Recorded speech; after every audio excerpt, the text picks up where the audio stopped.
Welcome back to Omaha. We have mentioned the star power that is in this LSU dugout. You have the best pitcher in the country in Paul Skeens and one of the best position players in the country in Dylan Cruz. But what if I told you these two teammates once faced each other in 2021 and what ended up being a milestone moment for Cruz? Do you remember the first time you faced Dylan Cruz? Yes, very well. I buckled him on a slider. Dylan Cruz trying to make something happen when he gets to the plate. Should have thrown it again. I'm thinking he's going to throw me a fastball right here. This ball is tattooed deep, deep, deep. You can pucker up and kiss that baby goodbye. My first career home run. He was now my teammate. They didn't have a scouting report on me other than he throws really hard, so he probably knew I was going to come with a fastball, and he can hit a fastball. When LSU posted this on Twitter, it got a reply from a guy you may have heard of, Alex Bregman, who played for LSU from 2012 to 2015, and he tweeted 1-1 in 3 years. What does that mean? First round, first pick. Bregs maybe knows what he's talking about a bit, guys. Yeah, two good candidates for that, including Paul Skeens, Golden Spikes Award finalist with 188 strikeouts. I don't know where you start, really, and I'm not quite sure where you end with Skeens. That's just kind of what you see. You're going to watch a big leaguer tonight. I mean, a guy that honestly you could fly to Yankee Stadium tonight, in this case Boston, and he could start Sunday Night Baseball tomorrow. He's as dominant for me as anybody we've ever seen at the collegiate level. How about 188 strikeouts and 18 walks, and you're going to see a fastball that could get up to 102 tonight. Whew. Tennessee is seeing him for the second time this season. We check out the Capital One batting order for the Volunteers, and this group, big-time home run hitting potential, and Christian Moore, man, he was good in the regionals. He was. It's a lineup that really leans on the home run to produce their offense. Christian Moore did that, especially in that Clemson regional. Was the MVP of that regional. 4 home runs this postseason. They need him to run into one tonight.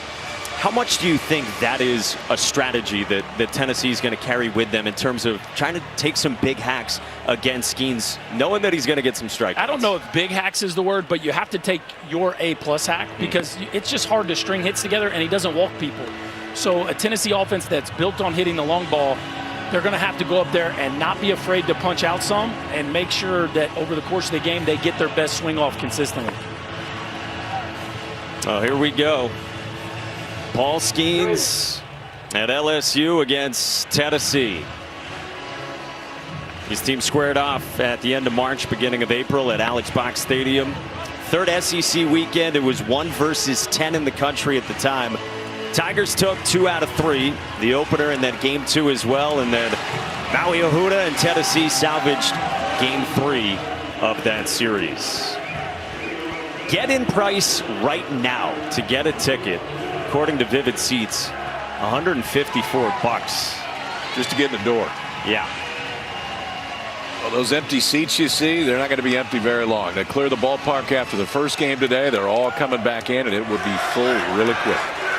Get ready on the radar guns. First pitch from Paul Skeens is cut out and missed at an even 100, and off we go to Maui Ahuna. At least it's straight. Yeah. I mean, that makes it easy. That only moved about 18 inches across the plate and straight down. Skeens' first pitch in the Super Regional was 101.92. Oh, that's outside. So he's a little bit south of that to start. What a season it's been. The 188 strikeouts against just 18 walks for the Air Force transfer. Paul Skeens. That's up and away, working to the arm side against the Tennessee shortstop. Hawaii native, top 70 on our MLB draft rankings, according to Kylie McDaniel, and a preseason All-American for the Kansas transfer. Cuts through the heater, 2-2. Punched him out 3 times the first time they faced each other back in March. And Ahuna struggles with velo, is you can see already to start this AB. Tardy on a couple 100-mile-an-hour heaters. 2-2. So Skeens sticks with it and thought he got strike 3 at 101. Maybe just a little bit up. Angel Campos behind home plate tonight. Hayden Travinsky thought it was there. You're He popping up on balked me. on the throw down to third base.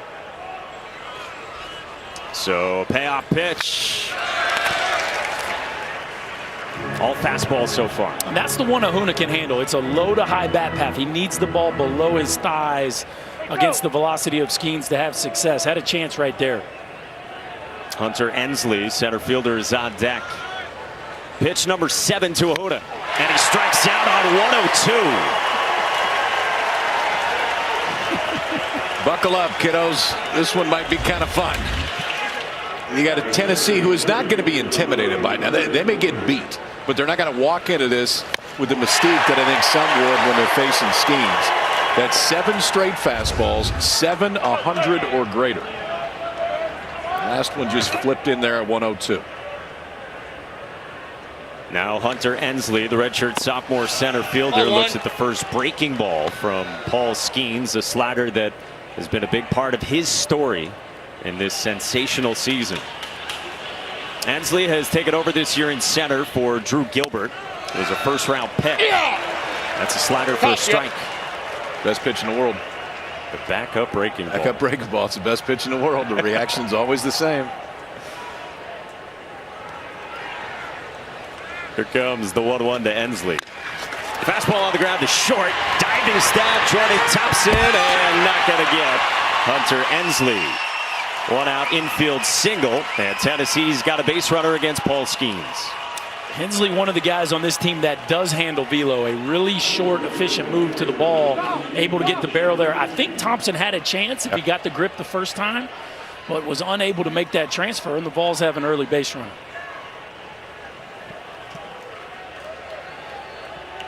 So it brings up their left fielder in the 3 spot, Jared Dickey. Redshirt sophomore who was second team SEC for the Vols. Tony Vitello told us this morning our best overall hitter. And with health comes performance for Jared Dickey, who looks at 101 for ball 1. Jared redshirted as a true freshman a couple of years ago when Tennessee was here in Omaha. And he told us this week he was watching from Charlotte, North Carolina, playing summer ball. He said it was not fun watching on TV. Skeens yanks that one 2-0 on Dickey. Dickey, one of the hitters that had some success last time, and also Tennessee's best hitter against velo. So if you're looking for a combo in this lineup to do some damage, it's Ensley Dickey, and with a 2-0 count, couldn't ask for much more than this opportunity right here. Skeens delivers. Line to third right at Tommy White. 101 coming in. What do you got? About 112 going out? At least. I mean, that you want to talk about not enough time to think. It is, you better hope you're in the right spot and sticks right in that glove. There's only 104 off the bat. Only 101 coming in, 104 going out. Well, and what's interesting, most left-handed hitters would not see a third baseman played there, right? But because of the velocity of Skeens, you got the third baseman in much more of a traditional spot. Usually in the modern day, we see a shift there, and that ball's into left field. Because you're expecting really late swings. That's right. Christian Moore now with 2 outs, and Hunter Ensley still at first. Or the sophomore second baseman from Brooklyn in the cleanup spot. Berkey told you what he did in the regional in Clemson, South Carolina. 4 home runs and the MVP of that regional. Breaking ball for a strike.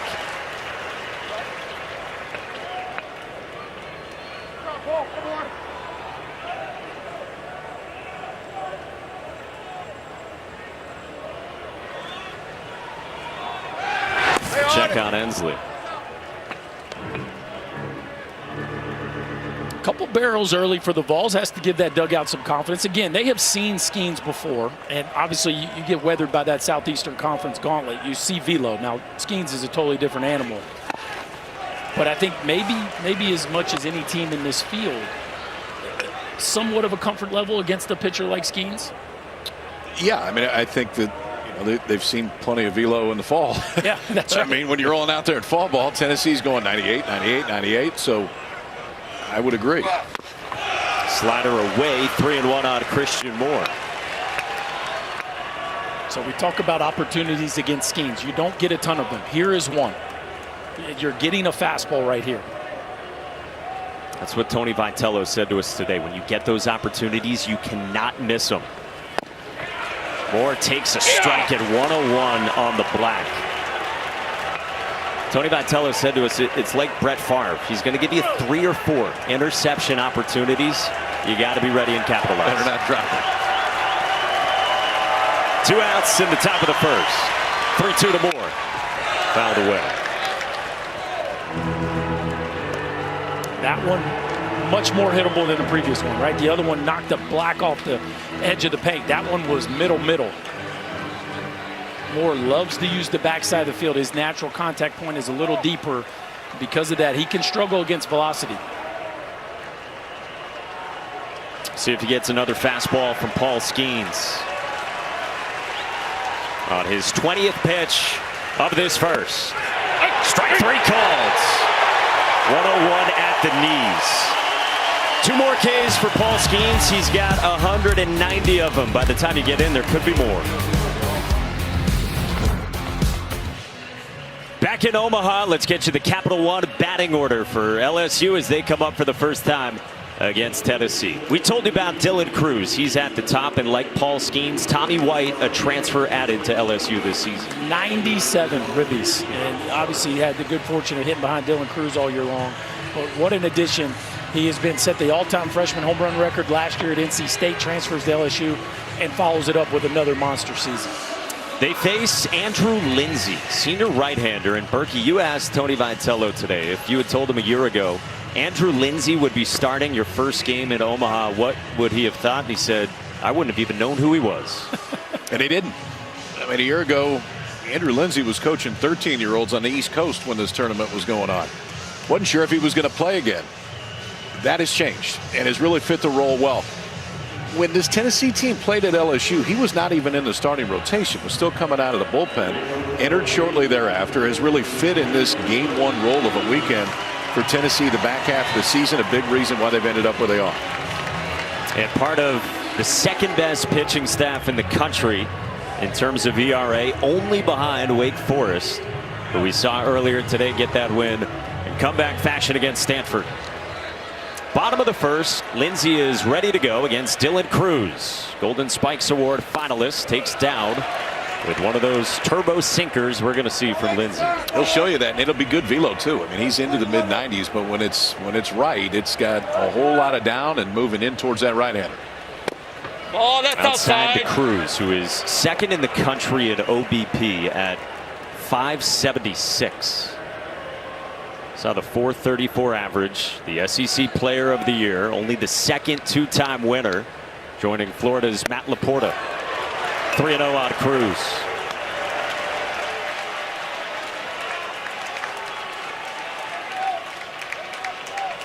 The kind of stage that forces the cameras out with these two teams.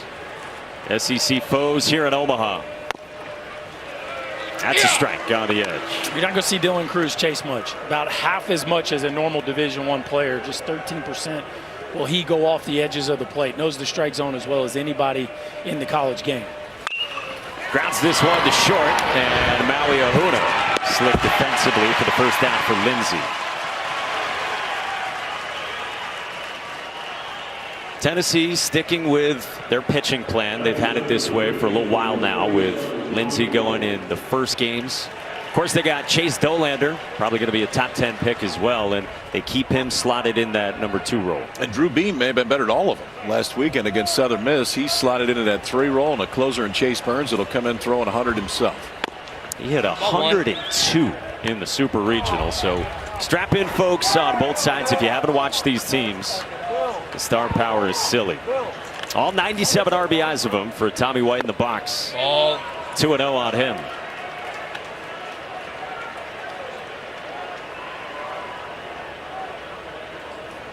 .22 home runs for Tommy White after transferring in from NC State, where Tommy Tanks was born. Lindsey delivers, and White fouls it back on 94. You know, it's interesting. This is usually a fly ball pitcher's ballpark, but the wind is blowing out strong tonight. And against the number 2 home run hitting team in the country, I think it's such an advantage for Tennessee to have a sinker baller on the mound tonight, right? Because this is an offense that can take you deep 1 through 9. 2-1.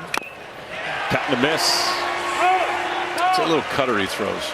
And so the velocity's down a little bit. It'll be down 3 or 4 ticks. And even even if it doesn't cut, staying straight is such a different look than that normal two-seam fastball. It feels like to a hitter it is cutting some. Lindsey's 2-2. And on the hands of White with his two-strike approach. Yeah, he's going to get wide. This is a unique move that he does. He not only spreads out, but he actually puts his lead foot in an open position that mimics the way he lands when he strides. You can see that left foot. Look how the toe is almost pointing back at Lindsey. And he's going to try to minimize all movement. You asked him about it the other day, and he told us that his head stays more stationary, and he feels like he gets better visuals on where the ball's going. Yeah, it also puts him in a mindset of just fighting, right? I'm just trying to stay alive and use the backside of the field. Strikes out on a nasty 96-mile-an-hour sinker. First K for Lindsey, and there's two gone. That's the bowling ball one right there. He's not just flipping it in there tonight. He was 92, 93 early. The last three sinkers that Lindsey has thrown have all been 96. And I don't care how wide you get or what you're trying to do. There ain't a whole lot of guys that are going to put that one in play. So White retired, and now Trey Morgan takes the sinker at 94 for strike one. Okay, so back it up. Ball last year. Yeah, coaching travel. This cat was. How'd you like to be taking BP last summer off of this? That's just kind of working on 96 with a little sink. Stand on in there. His team was so happy when he went back to play. Yes. Well, they had hit a barrel all summer. The Tennessee River Baseball Raptors. Andrew Lindsey is coaching them. He's a 23-year-old in his first year with the Vols. He had been at Charlotte. Took off last year for personal reasons. Morgan singles off 95 into center. 2-out knock and LSU's first base runner. Trey Morgan's been hot now, hitting about 350 in postseason play. Gets a sinker middle. A bullet right back up the box. And extend the inning for Hayden Travinski, who has been one of the best stories in this LSU lineup second half of the season. Redshirt junior catcher from Shreveport, Louisiana, who's actually got a higher OPS than Dylan Cruz and Tommy White. Obviously in a smaller sample size, but that's how good he's been. First pitch swinging, and he pops one up back to Berkey's direction. Maybe the best example of the insane depth on this roster is the fact that the leader of this team in OPS basically didn't play their first 30 games. He's got 89 at-bats. Now he's hitting cleanup in Game 1 of the College World Series. 0-1 to Travinski is up high. Travinski has fought injuries over the last few seasons. Meniscus, and elbow, shoulder, and concussion. Jake Johnson, his head coach, said to us earlier today, it's the talent we thought we could see when we first arrived on the scene in Baton Rouge. On the edge, a called strike with the cutter. So the ability to shape the ball both ways, Lindsey's showing you early in this game, right? Just a little bit of a dart cutter on the outside edge, and then we've seen the bowling ball sinker that runs into right-handers. 2 outs, man at first in the home half of the first. Line toward right center field by Travinski, and on the move, Christian Scott makes the catch, and the inning is over. Zeros on both sides out of the gates at Omaha. It is an assassin's mind with all the talent in the world, and the preparation of a Navy SEAL. You put all those things together, and you put together the greatest college pitching season that I've ever seen. What a quote by Jay Johnson. He likes to compare him to Steven Strasburg. Says just the ability to have the greatest plan in the world, go into it, and it doesn't matter. You throw whatever you want, whenever you want. There's just not much people can do against it. Said you also take the preparation. He says he probably prepares better with that Air Force background than most 10 to 12-year leaguers in the major leagues. I mean, you saw the note, Chris. 14 of the 20 pitches in the first were 100 plus. And yeah, it's about the person too, and the self-discipline and the leadership in the clubhouse for Paul Skeens, who goes back to work in the second and gets his third strikeout. Fan Zane Denton, the third baseman, in the 5 spot. One away in the second. I think the thing with Skeens, and this is how you punch out now 191 and walk 18. Yes, velocity is the first thing that jumps out, and obviously it does. But the off-speed stuff is so good too. I mean, Denton saw 3 pitches of a guy that throws 102, and he didn't see 1 fastball. It was a breaking ball to start, 2 straight changeups for Skeens' 3rd strikeout of the night. Now he faces the DH for the Vols, Griffin Merritt, the Cincinnati transfer and a leader for Tennessee, and he doesn't get a fastball either. No, but again, that's what you have to live with, right? You're going to go up there with fastball timing, and if he throws that slider, you're going to miss. You get 3 strikes, right? You got to take your A+ swing. Oh. Yeah. Dotted at 100. And then he goes off the edge and brings it back at 100. I mean, the command, it's not just control, it's command at 100 miles an hour. 2 years at Air Force as a two-way player, and then, of course, transferred to LSU in the offseason.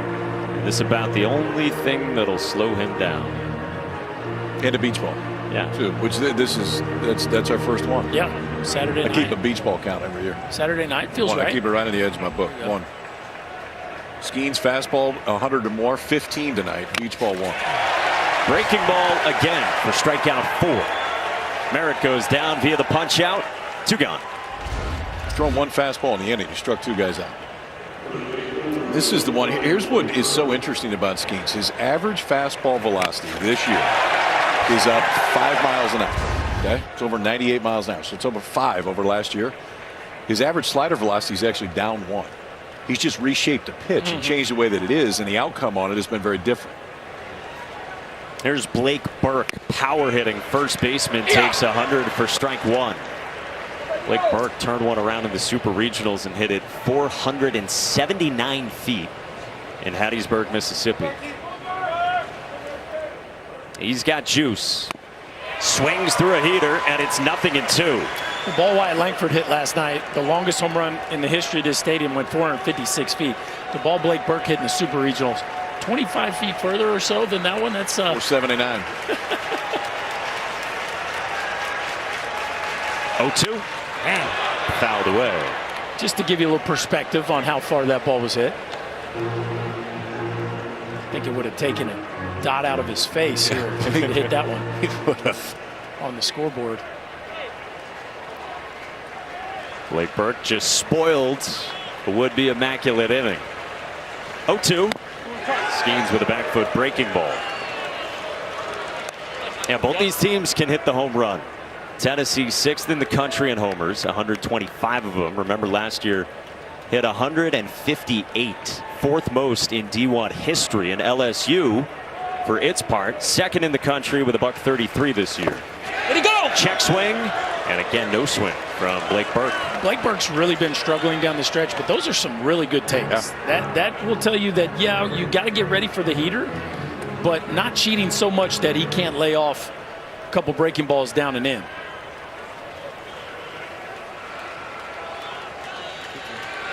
Skeens ready with a 2-2. Oh, misses and a full count. See how high Travinsky set up right there? That's what they were trying to do. Travinsky wanted it too. Yeah. He was starting his jog off the field.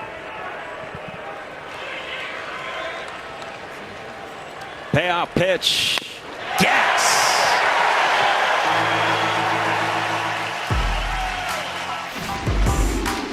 That's 6 outs so far. 5 of them have ended the exact same way. Paul Skeens doing Paul Skeens stuff. Got a good one tonight. 1.5 on a perfect night in Omaha. We are scoreless. Welcome back to the NCAA Men's College World Series presented by Capital One. KP said a perfect night here in Omaha, Nebraska, and this place has filled in as we thought it would. Big ticket prices that we've been tracking all week. What was it, KP, a little earlier in the week? Like average ticket price of 400 something? Yeah, the good ones were 400 to 500 bucks. I think it went down a little bit later on, but these two teams show up. That's not really a shock. Andrew Lindsay works in the bottom of the 2nd with no score here on day 2 at the College World Series. It's the LSU DH Cade Beloso, grad student from New Orleans. That OPS, the best of his career. Essentially a 4-year starter for the Tigers. Oh, that's inside. After the ACL injury last year, healthy this year.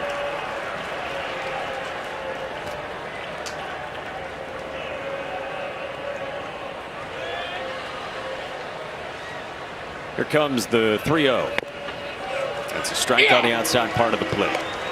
Kind of a fascinating matchup, right? Two guys that weren't so sure they were going to be playing baseball a year ago. Gabe Beloso almost walked away from the game. Jay Johnson talked him out of it. Wow, as he responded with a monster season.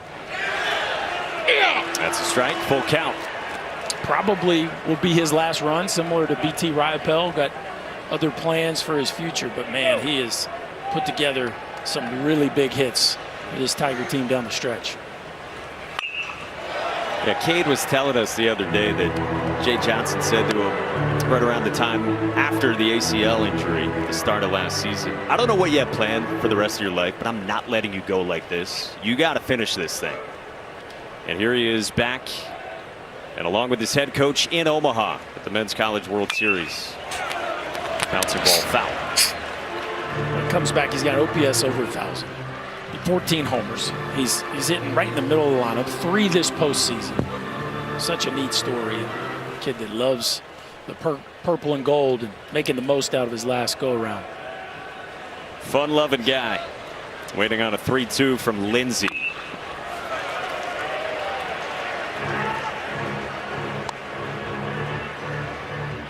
And if you got confidence in that changeup, this is the time to throw. Right here. It's 95 and just about. Whoa. What are we working with here? Speaking of confidence. Go Tigers. We got to get that ranch on that hot dog. I was going to say, we got to get that to David Esker. Blake Burke snares it and retires Beloso for the first out here in the home half of the second. This is a big part of the story of why Tennessee's in Omaha. The defense has played much better. KP talked about their second half turnaround. They went to a more defensive lineup. They have certainly caught the ball better. Blake Burke, who actually leads this team in errors at first base, taking away extra bases from Cade Beloso on a nice backhand. It's crazy when you watch Burke, too, because his movements around the base look like he's a plus first baseman. It all come together all the time. Definitely has the tool set to do it, right? Yeah. It's the first time out there, and I would expect him to continue to improve. That was a nice play there. Here's Gavin Dugas, second baseman in the 6th spot, and it's a ball and a strike from Andrew Lindsey. Yeah, this Tennessee team 43-20. Of course, preseason number 2, like we said, and KP showed you that 5-10 start in the SEC. Got hot to finish the season, got a 2 seed in the Clemson Regional. Won there, then in the Supers at Southern Miss, came back from losing that first game, and so they get here, and look who's here. Peyton Manning was here yesterday as well. This sky to left field by Dugas. See ya. LSU strikes first.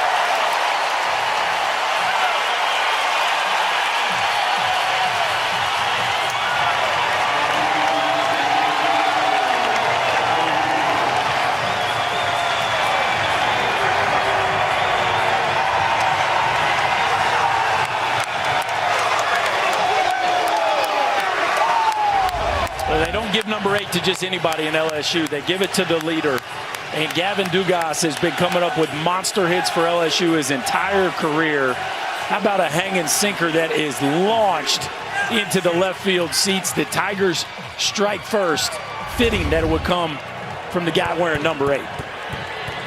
We told you the second best home run hitting team in the country, and now Gavin Dugas has 16 this season and 43 for his career.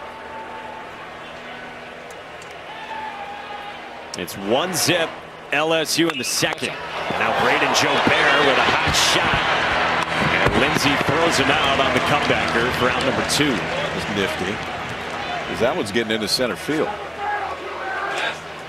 You guys gonna be smiling for a long time after hitting one that far. Back-to-back 110 off the bat. 110 in the seats and 110 off the backhand stab right there by Lindsey. Beloso was 106 too on the ground. There's been some hard contact here in the second off Lindsey. Now the shortstop, the junior Jordan Thompson.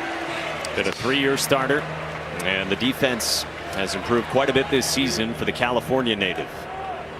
Last month, Kylie McDaniel had him number 73 on his MLB draft rankings.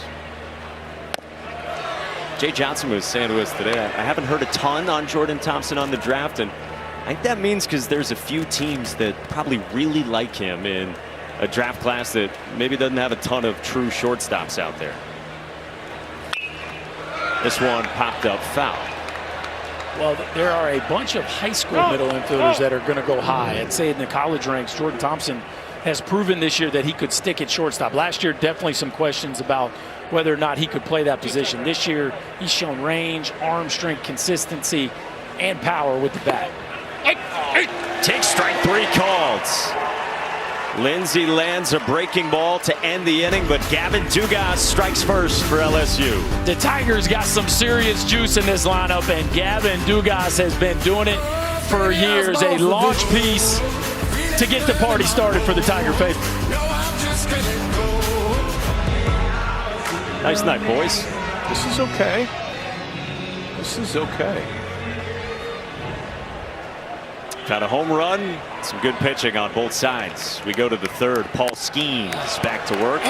Another swing and miss, that time on a changeup to start out. The Tennessee right fielder in the 8th spot, the veteran Christian Scott. 903 OPS. He's waited his turn throughout his career. A couple of changeups in perfect spots to begin. Yeah, and I think this is what people don't know about Paul Skeens. He doesn't have to lean on that, but it shows you how he respects this lineup. He has complete command of that pitch. His 0-2 is a fastball at 100 for strikeout number 6. I'm going to be really interested to see what whoever drafts him, and it's got to be one of the first 3 teams, how fast they put him in the big leagues. This is a major league starter right now, today, and it's not like your 5 guy. I mean, this is somebody you're rolling out there and saying, okay, you go get the big boys right now. It's stuff you just don't see. Here's Cal Stark, the Tennessee catcher in the 9th spot.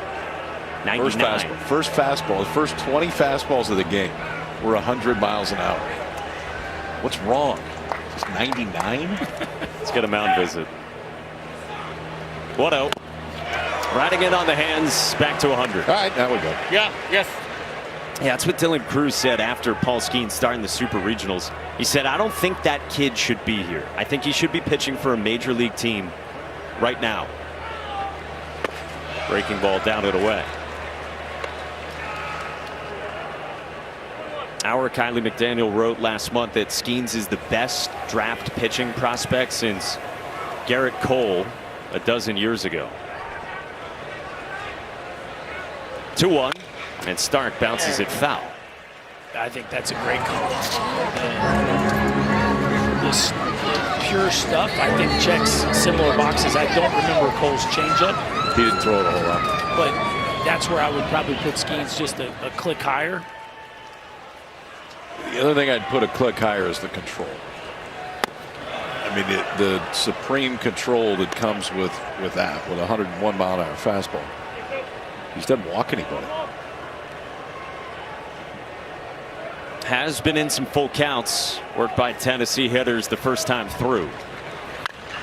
This one is Sky. Short center.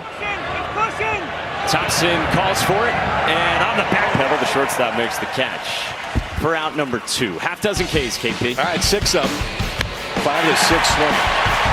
It's the movement. The velocity's one, the movement's another. 25 fastballs so far tonight for Paul Skeens. 22, about 100 miles an hour or more. He's got that one too. Against the righties, he'll show a little slider to go back and back it up, and the changeup's been outstanding. He's got all 3 of them in the plus side tonight. So up to 194 for the season. Came in with a .188. That was the most for any D1 pitcher since Trevor Bauer in 2011. And of course, our teammate Ben McDonald, he's got that SEC and LSU record. Of course, 202 in 1989. Maui Ahuna saw 102 his first time, and he gets 100 for strike 2. 88 mile an hour changeup. That's the thing. It's still a 12, 13 mile an hour difference between the two. Skeens delivers. Ahuna fouls it off at the plate. Here's what's crazy, all right? You go back 15, 20 years, and the changeup he just threw at 89 miles an hour, you'd have been, man, that guy's got a really good sinker. Yeah. average D1 as his fastball. Yeah. And that's his changeup. And it's been well located just about every time. 0-2. That's outside. He committed on August 1st. Jay Johnson said, I was out recruiting. I was in a hotel room with my wife. My wife started crying, and I punched a wall in the hotel when Paul Skeens committed. That's one the athletic department will let you put on the expense report. They don't mind that one. Fix the wall. As long as he's coming, we're okay. Well, he is Skeens, and that's 7 punch-outs so far. Welcome back to Omaha, bottom of the third. Andrew Lindsay back out on the mound for the Vols, and he spent last year away from baseball, actually college baseball, because he was the coach of the Tennessee River Baseball Raptors, 13 and under, a travel ball team out of New Johnsonville, Tennessee. That wasn't the only thing that he did in his year away from baseball. He has never gotten into the personal reason why he left, but he traveled the country. He also went back home, lived with his dad. He went to a temp agency to get work, and what he ended up doing was his hometown was destroyed by some floods, so he started working, repairing roads, helping clean up debris. He said, doing all that, giving back to my hometown. I also built a better relationship with God. And then when he was working with the 13 and under team, he was throwing bullpens, and he was like, you know what? Still kind of miss this. And that's how he started ending up here tonight. And here he is in Omaha, Chris, as Josh Pearson greets him in the bottom of the third with a single to right out of the 9th spot for LSU, up a run. And he was in the Appalachian League pitching, and eventually Frank Anderson found his way to go watch Andrew Lindsay, and the Tennessee pitching coach knew he wanted him. Yeah, I mean, his head coach was buddies with Chad Zerker, who's the baseball ops guy at Tennessee. Said, hey, man, we got a dude you might need to come see. Frank Anderson saw the TrackMan numbers and went straight there to find him. And he wasn't pitching, right? No, he wasn't even pitching that day. They hit it off, and now he's wearing orange. That is strike one to Dylan Cruz. Frank Anderson knew the numbers worked. And He's seen a few of them. Yes, and he knew there needed to be some urgency to go find him. And wow, I don't know that they knew he'd be throwing day one for him, but here he is facing Dylan Cruz. For one of the 2 best pitching staffs in the country. Cruz grounded to short his first time.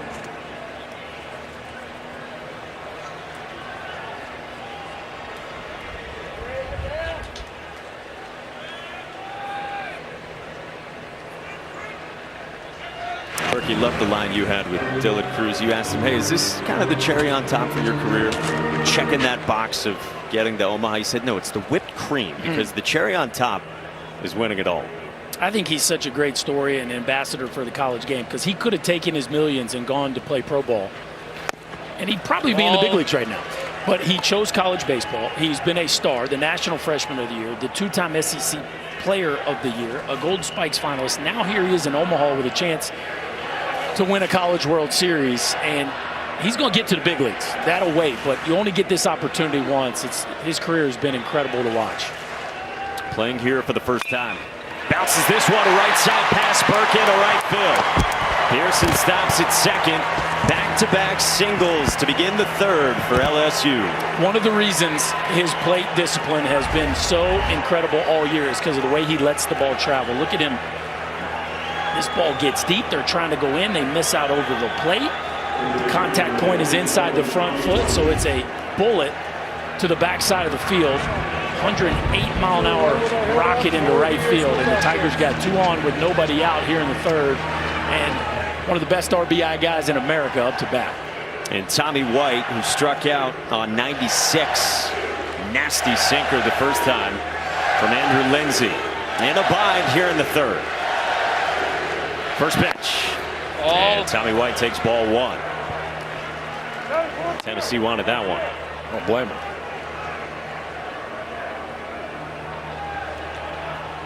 Looked like Tony Bontello said, where's that? 6th-year head coach, St. Louis native. Here for the second time in 3 years. White cuts through the cutter. Perfectly executed cutter out and a little bit up, which is a really tough pitch to get to. Now I think you go back to that sinker and see if you can't get a 5-4-3 or 6-4-3 double play right here. Lindsay's 1-1. It was a sinker, a little bit up. Not quite getting it in there this inning, KP. That's two he's missed out over the plate trying to go down and in. But it's got so much movement. It's still not easy to square up, but yet look at the exit velos the last few innings for LSU. They've hit a lot of balls hard so far.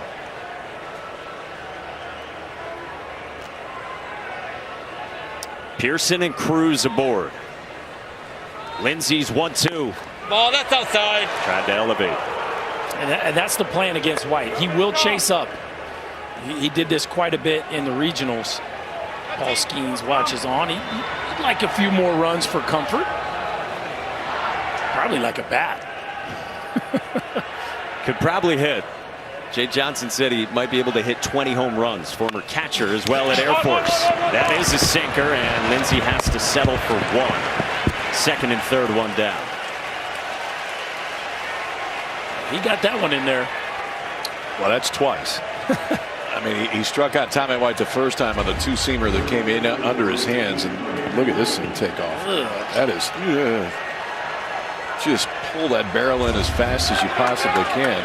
Advance the runners. I mean, if you look at the good side of it, it wasn't hit hard enough to double anybody up. So now the Tigers are 2 in scoring position here with just 1 out. Okay, gotcha. Some bodies filter into the Tennessee pen. Trey Morgan bats, singled his first out. Breaking ball for a strike at the top of the zone. Curveball. You don't see a lot of that from Lindsey. Interesting. Tennessee's going to play the infield back here. It feels like up against Paul Skeens, you'd play the infield in here and take your chances. 0-1. Sinker inside. I know you don't probably love it because it's 2 runs if a ball gets through that normally wouldn't. Man, 2-0 feels like a. Yeah, 2 feels like a lot tonight. Feels like a lot. 1-1 pitch. That's a strike.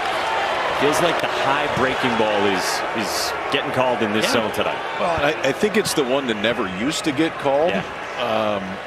But ultimately, if it comes over as a strike, even if it didn't used to get called, it's a strike. Now Lindsey's 1-2 to Morgan. On the ground, off the glove of Lindsey. Gets the out and a run scores. Tried to handle the comebacker. Josh Pearson taps home, and it's 2-zip LSU. Trey Morgan now back-to-back bullets up the middle. Nice job there by Lindsey of getting the glove on at number 1, but then keeping your poise, right? You are running a ways to get to this ball, and to turn fire and throw a strike is a nice job there by the Tennessee right-hander, but LSU with a big run number 2 here in the third. Now Hayden Travinsky, first pitch swinging off the end of his bat. Burke flips. Inning over. Is 2 enough for Paul Skeens? We'll find out. Jay Johnson's with Chris Budden when we come back for the 4th. Welcome back to Omaha. Top of the 4th here with Jay Johnson, LSU head coach. Paul Skeens, 7 strikeouts. What's it been like to coach him this season? Sign me up for that all the time. I think his stuff is amazing, but what's underrated is the pitch execution, and he's executing at a high level. Longtime LSU head coach Skip Bertman talked to the team before. You guys share a lot of stories together. What's the advice he's given you this week heading into Omaha? Be yourself. You know, he was the best championship coach in this environment of all time, and our team emulates a lot of those teams, and I know that's something he's really proud of. It's the first time for these guys to be here. What have you seen in terms of the preparation and how they've handled the moment so far? Yeah, phenomenal. Great week of practice. Loose when we need to be loose, focused when we need to be focused. Helps when Skeens is out there tonight. That helps a lot. Appreciate it. Thank you. Yeah, he'd sign up for that whenever. The season filled with incredible expectations for LSU, and they get here to Omaha for the first time since 2017. Paul Skeens makes you a pretty good coach. That helps. Like really good players. Funny how that it just helps. Yeah, and Jay Johnson pretty good at getting them. Oh man, I guess. One of the best recruiters in the sport. That's why he's at LSU. The winner of the Paul Skeens sweepstakes. We hit on it a little bit earlier. What gets overlooked with Skeens, he was the Olerud two-way player of the year last year as a hitter and a pitcher. And this year, Jay Johnson will tell the story that it was in February and before the season. How about a right-on-right changeup, by the way? And ultimately, he said, if I had to watch him hit all year, Like I would have been nervous every single pitch that he was up there, just in case something got away and it hit him on a finger and ends up costing him. And I would say it was more of a mutual decision to say, you know what, that stuff from 60 feet 6 inches away might make you a whole lot of American money. let's do that, because that's really good. And they have a few bats. Yeah, they got a couple. 1-1 to Hunter Ensley, and he cuts through the slider. Change up down and in. Two-seamer in at 99. Then the bigger breaking ball, that wasn't the sweeper. That was the one that has a little more top to bottom. And now fastball line to short past the dive of Thompson. Hunter Ensley's got a couple of hits off Paul Skeens, the only 2 for Tennessee, and this one begins the 4th. It's just impressive. I mean, the young man can really handle velo. How about velo on the inner third of the plate?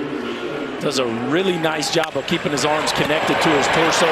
That makes the path to the back of the ball shorter, and a bullet in the 6-hole. This is that combo we talked about with the Vols. Ensley and Dickey both hit barrels the first time through. And boy, do they need Dickey to deliver right here. Their big bat in the 3 spot in the lineup. He lined out to third at 104 off his bat, right at Tommy White in the first. Jared Dickey, by the way, sensed that some good games were coming for Hunter Ensley when we chatted with him. Hunter Ensley had been 5 for his last 34, his last 9 games, and Jared Dickey said to us he's taking some really good swings in the cage. He hasn't been getting the best breaks. I feel some good days coming for him. And Ensley's been on twice against Skeens. Ensley is a perfect matchup, if there is one, for velo because of how short the barrel is. Dickey does such a great job of using the backside of the field, doesn't try to create bat speed with his upper body. He does a really good job of just using his hands and getting the barrel where it needs to go. Backside of the field there, a fly ball to left. And Josh Pearson's in for the first down.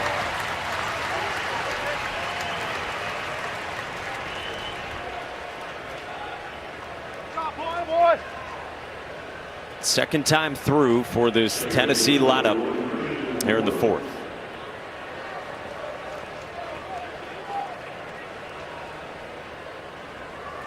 So here's Christian Moore, struck out looking at 101 to end the first inning. You asked Christian Moore if that was as good a hot stretch back in the regional as he's ever had. He said, well, remember I had that home run spree, as he called it, earlier this year. He said that was actually the best. It was a binge, a 4-game stretch from late April to early May where he hit 6. And he slugs this one to left, and Josh Pearson roams into a sliding catch for out number 2.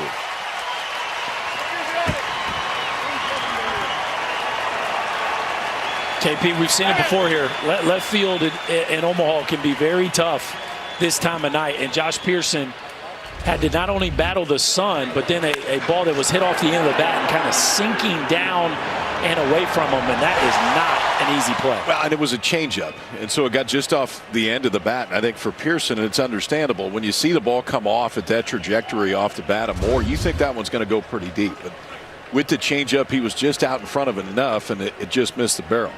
We've seen more changeups tonight from Skeens than maybe any game that we've seen him pitch this year. Ball, that's outside. Does Pearson maybe want to put the sunglasses on? That feels helpful at this time of night. He's like using his hand and his glove. Maybe he's forgotten he's got a nice, pretty pair of sunglasses on top of his hat. Was it the squinting that tipped you off? Look on at my that? man. He's using his hand. Zane Denton takes a strike at the top outer edge of the zone at 101. How about this guy? Some of the big swings he's had as well. The Alabama transfer, 4 home runs in 6 games in the NCAA tournament. 2 of the biggest home runs in the history of the Tennessee program off the bat of Zane Denton.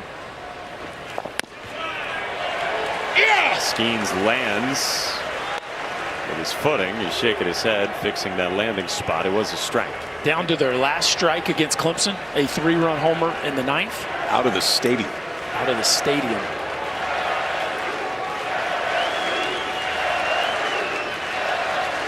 One-two to him. Runs away, run around the moon. Travinsky's throw, got him.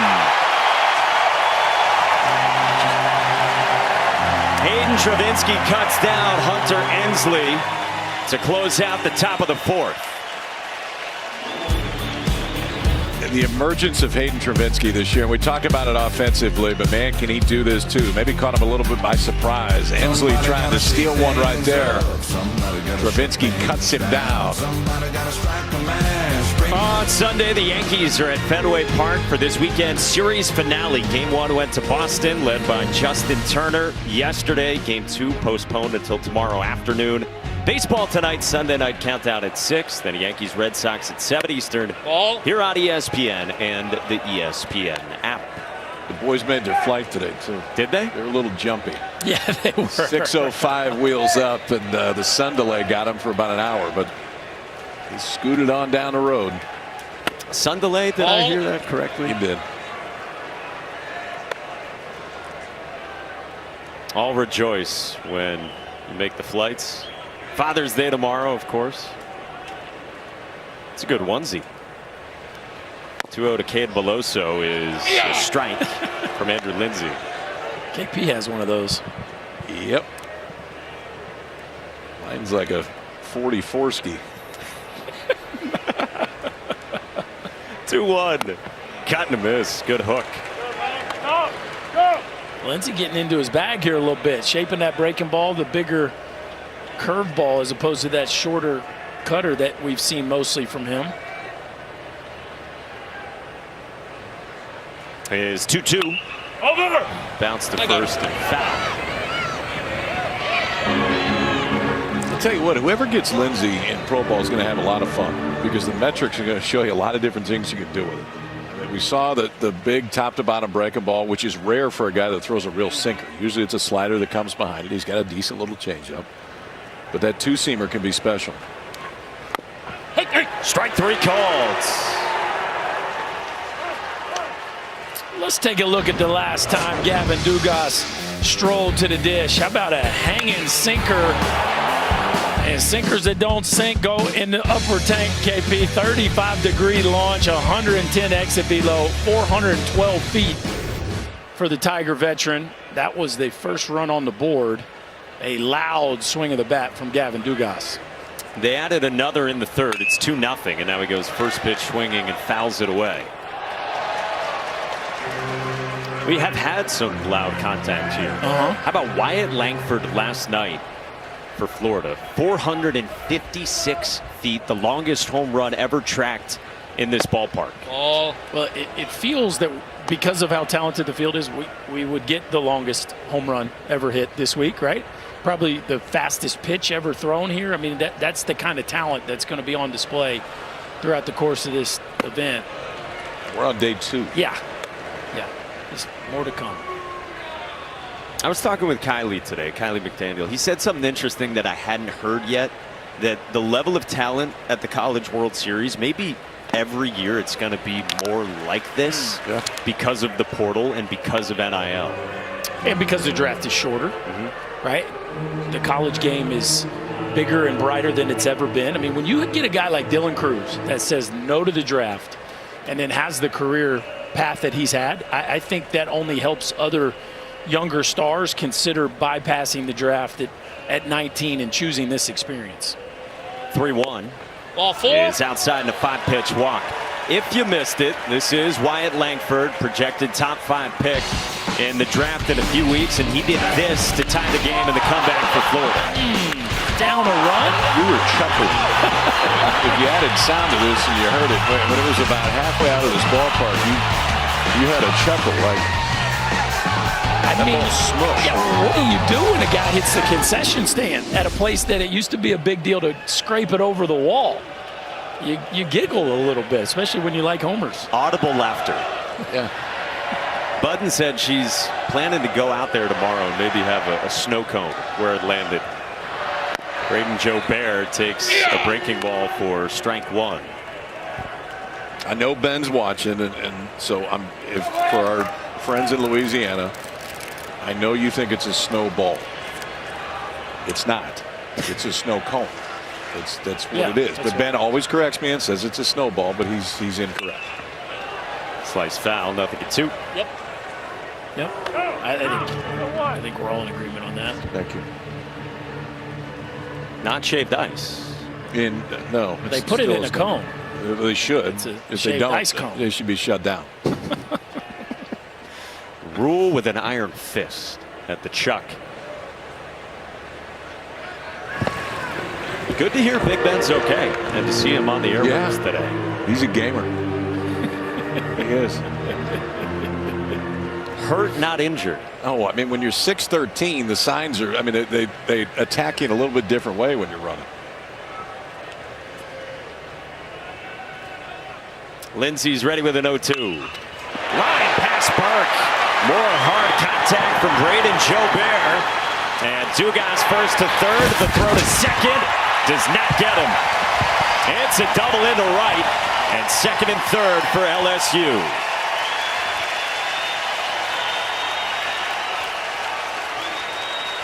There's a reason this offense has been almost impossible to hold down throughout the course of the season. It's because of the depth. Dugas walks, Jobert with a rocket to right field, and Jobert puts the gas pedal down and turns what a lot of people would be content to have a single on into a double. And the Tigers continue. Look, that is a dive that Charlie Hustle would be proud of right there. The Tigers continue to get great contributions in the back half of their batting order. And in an 0-2 count nonetheless, 103 off the bat. And hard contact for Braden Jobert. So a couple of right-handers up and working in the Vols pen.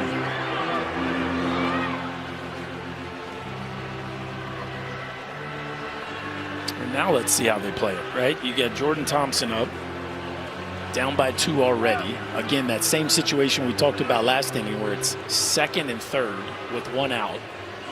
Will Tennessee here in the 4th, will they concede a run on a ground ball, or are they coming in here too? Or are they going to decide to come in here? Doesn't look like it. Aaron Combs and Seth Halverson. He's got big time stuff as well. Up for Tennessee. So not in all the way around. Out of the windup, first pitch to Jordan Thompson. A strike 1 on the cutter. When these teams met in the regular season, Jordan Thompson had the big hit in game 1 in late March at the box. Chops this one foul, and he's quickly down 0-2. Bases clearing to right center to break a 2-2 tie in the bottom of the 8th in front of more than 13,000. Largest in the history of the stadium. He's been clutch for this team this year. One of the first words Jay Johnson uses to describe him. That one runs up high.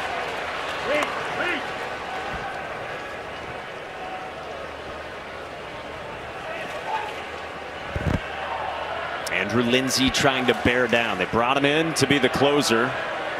High leverage spot for him in the 4th. Breaking ball doesn't tempt Thompson with 2 strikes. A nice job back there by Cal Stark. Made that block look easy.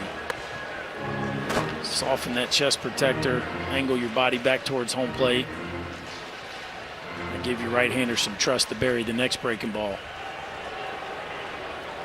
LSU in search of more insurance for the man with the Raleigh finger stash. Cut on and miss. One of the best sinkers yet for Andrew Lindsey. 2 down. That was like the one he threw Tommy White back in the 1st. To where it starts on the inside 3rd at least, maybe inside corner.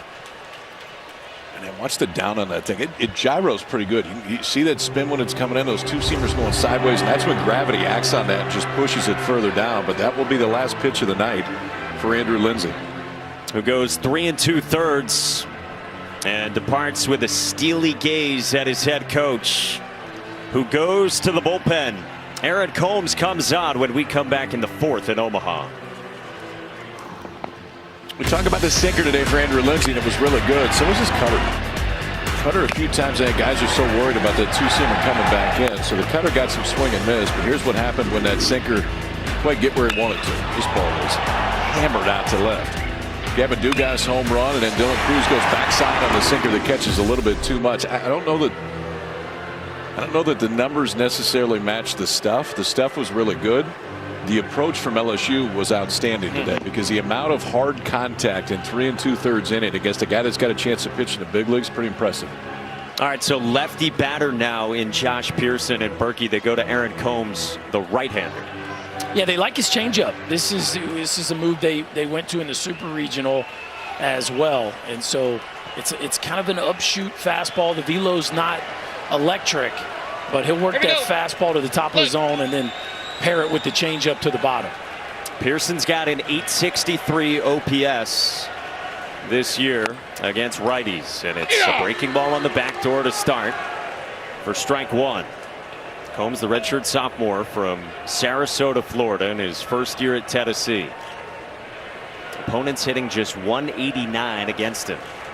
A couple of appearances so far in the NCAA tournament.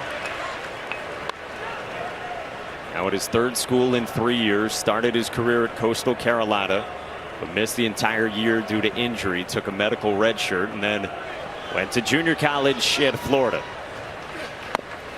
That's down 2-1 on the change. Yeah, so there you go. Fastball up, changeup down, and the whiff rate on the fastball is insane. He's got a 42% whiff rate on his fastball. Average is 18. So even though the velo isn't special, the results are. Thank you. And goes through a breaking ball to get it 2-2 on Josh Pearson, with Dugas at third and Jobert at second, and 2 outs in this fourth. You saw Dylan Cruz on deck for LSU up 2. That is cut on and miss. Combs with a heater for swing and miss, and he leaves 2 in the fourth. Tony Vitello joins Chris Budden after this. Welcome back to the NCAA Men's College World Series presented by Capital One. Join Tony Vitello, Tennessee head coach, against Paul Skeens, second time through the order. What adjustments can your guys make? Well, he's clearly pitching backwards more than he normally does, or normally than any 100-mile-an-hour arm does. So the guys are going to have to pick a pitch and roll with it early in the count. I think you're trying to make your money off the fastball against him, and that's a challenge enough. But when you mix in the fact that he's mixing it up a lot, you got a little different game to play.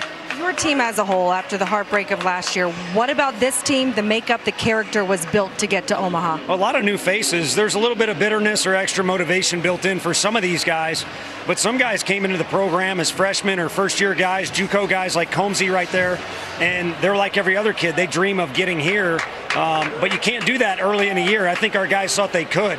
It's a long journey for all these teams, and our guys did a good job of kind of finding their way as the year went on. I appreciate it, Tony. Thank you. Thank you. That's what he told us this morning, too, that, yeah, it is validating getting here this season. And, yeah, it does help a little bit, the bitterness from last year. Yeah, I mean, look, that was as much bravado as we've ever seen from a college baseball team. They were great. They stuck their chest out. They played with a swagger that you either loved or hated. And so when it didn't end well, they wore it. And that's just the way it was, right? And so what I would give them a bunch of credit for is they just put their nose down and went back to work. They reconstructed a roster. This is 9 new position players. It's crazy. That are on the field. Burke and Moore DH some. Dickey started the year in left field, but then was hurt. Like, this is a brand new team. Now, the pitching staff, most of it came back. So the coaching job to get back to here has been incredible, especially with managing the rough waters in between. 3-2 as Skeens has come back from 3-0 against Zane Denton. Struck out his first time and then was at the plate when Hunter Ensley was caught stealing. Griffin Merritt next.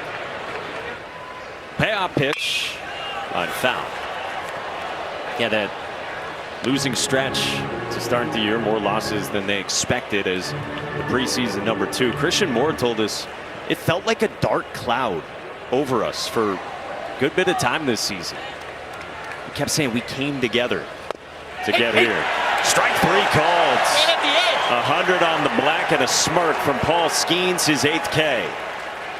I mean, Skeens is good enough on his own. But the zone is wider tonight than we've seen a lot during the course of the season, and I think that's kind of the look from Zane Denton right there. Is he thought that one was? I thought that one was a little bit out there too. if you're going to give him a little bit more, that road gets really hard. Griffin Merritt off the hands, shoots one into right field, a base hit. 1-out single for Griffin Merritt, the DH, and the third hit of the ball game for Tennessee. Well, not exactly lighting up the exit velo, but watch the lead arm here. Watch how short this left arm stays close to the body, right? So you keep that left arm connected to the chest. That allows the barrel to get just enough of that baseball and punch it into right field. Balls have a base runner. Look, this is what you got. You got a runner on with a guy who has a puncher's chance every time he comes up to bat. Somebody's going to have to run into one for this Tennessee offense to strike. First pitch swinging from Burke. But we told you when about 480 to the church in Hattiesburg for number 16. It was his first home run since April. Christian Moore said this. I was getting water. I didn't even see it. My back was turned. I heard it. I said, oh, yeah, that's Blake Burke. 0-1. That's outside with the change. Surprised? I mean, Cruz is playing pretty shallow in the outfield right now. Pearson's playing fairly shallow and left with the wind blowing out and the guy standing at the plate that can hit it a mile. I mean, Cruz can go get it, don't get me wrong, but they can hit it over his head right now. Well, and I'm also surprised that they're not playing. I know the velo is extreme, but for the most part, Blake Burke's going to hit the ball on the ground to the right of second base. They're playing a pretty traditional infield alignment as well, KP. Slightly oppo in the outfield and shallow in center, and a pretty standard infield approach here. 2-1, and Burke skies this one. Shallow in the left. And Pearson for out number 2. I told you they shouldn't play deeper. Yeah, why would he go in? I just said should not be playing deeper in the outfield. Jay Johnson 1, KP. Yep. 0. Hang in there, kid. Only halfway through. Cal Peterson, Chris Burke, Mike Monaco with you upstairs. Chris Budden down at field level. Our entire crew behind the scenes. All right, so 2 outs now. Griffin Merritt still over at first, and to the 8th spot for Christian Scott, the 5th-year senior from Clarksville, Tennessee. This guy had 39 hits his first 4 years. He's got 40 this year alone.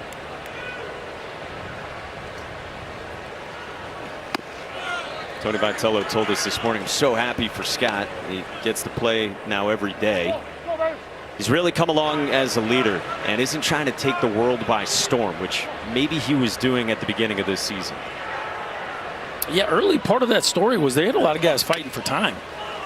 You know, so it's hard. Last year, everybody essentially knew their spots. This year, there was a bunch of guys knowing there was a ton of playing time up for grabs. So, you know, it's hard to build team chemistry when you're duking it out with the guy in the locker next to you for playing time. And Christian Scott settled in. He's out there because of his defense, but the offense has been plenty good. 1-1.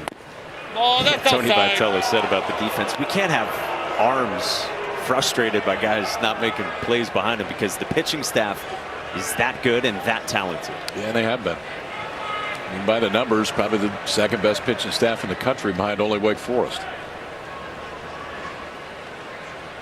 2-1 to Scott. Caught on and missed. Stay there. That bat path. Little barrel lag right there. And when you see that with an elevated fastball, there is no reason. You throw something off speed to give him a chance right there. That's no reason to go away from that one.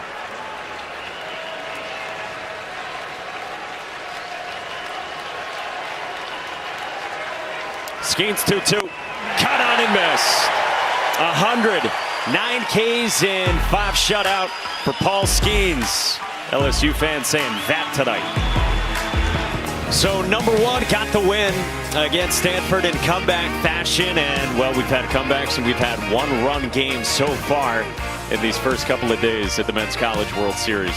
3 1-run games? I mean, are you kidding me? We knew this was going to be an incredible tournament, but we didn't know we were going to get this kind of drama early. Another pitching change for Tennessee. They go to the fifth-year senior in his second year with the Vols. First year pitching for him, Seth Halverson, the Missouri transfer. Yeah, it's another thumber. I mean, that's what you're going to see for Tennessee. He's only going to probably throw 98. So just a tick down from Skeens. Average fastball velo this year for Halverson, 96 miles an hour. Most of his work, in fact, most all of his work has been out of the bullpen. Just one start this year, but Halverson does have the ability to go deeper into games, and for almost any other team in the country, Seth Halverson's in your weekend rotation. It's that kind of stuff. He's got the top of the lineup for LSU, starting with Dylan Cruz. Singled his last time, came off his bat at 108. He takes 98 down. 2 appearances in the NCAA tournament for Halverson. It's 7 1/3, just 1 hit. KP, saw him in that 14-inning affair against Clemson. He went 3 1/3 hitless in that one. He's not light on stuff. Breaking ball. The slider has good swing and miss. He'll throw the changeups more to lefties, but he will throw it to righties too. Cruz in the air, right field, and Christian Scott drifts back. One away. Yeah, speaking of the breaking ball, Tony Vitello was saying to us this morning that earlier in the season for Seth Halverson, in particular in that series against LSU, it was more a cement mixer, and he said Halverson's got it going now with the breaking ball. We saw the one he threw. Now it missed down and out of the zone, but it had the action that you're looking for and the good curveball. Well, he's retired Cruz, and now Tommy White climbs in. Strikeout and a ground out. He has seen a couple nasty sinkers. We're getting close to our next 100. How many? We said 6 was the number, or I said 6 was the number? You said 6, I said 5. Okay. What was it I missed? It was a 99? It was 99. Yeah, we hit a 99. Can we count that? No, you can't count that. There was a pause, though. The worst question you've asked all week. Can we count that? I knew that would get him fired. No. 1-1.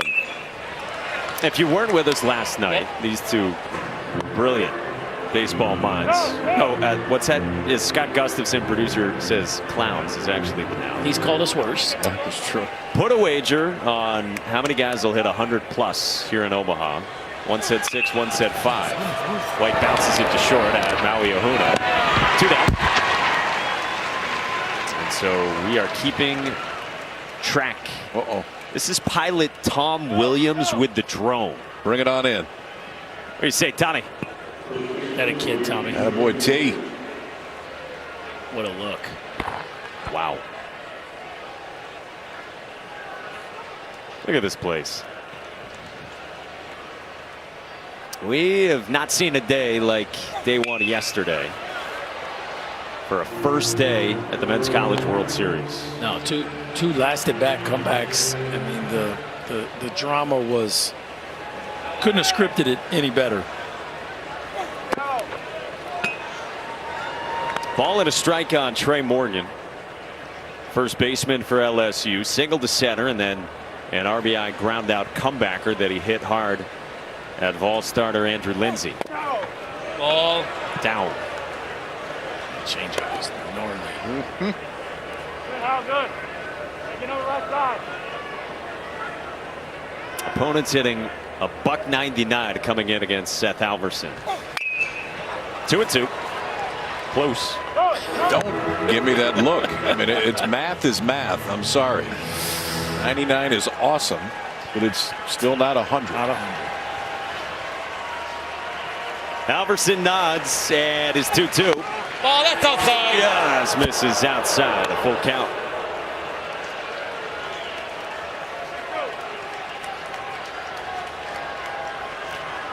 Hayden Travinski would be next in the cleanup spot. 3-2 on the way. Oh, that was filthy. Just a sick changeup from Seth Halverson and a 1-2-3-5. Hey, we got a pretty good baseball game tonight. This is a Capital One rewarding performance, and I wasn't supposed to talk there, but I am now. 9 strikeouts so far for Paul Skeens, and I mean, just pick a superlative here. The fastball's been up to 102. He's thrown 30 fastballs 100 or higher. That's average velo, folks. I mean, come on. It's just, I don't. You struggle to not overhype it, but the reality is, I've never seen anybody like this at the collegiate level. I just haven't. He's dominant, yet it's become par for the course for Paul Skeens all season. He's got 9-1-2 for Tennessee, down 2-0 in the 6th, starting with the catcher Cal Stark, who had the first ball out of the infield back in the 3rd when he popped out to left center.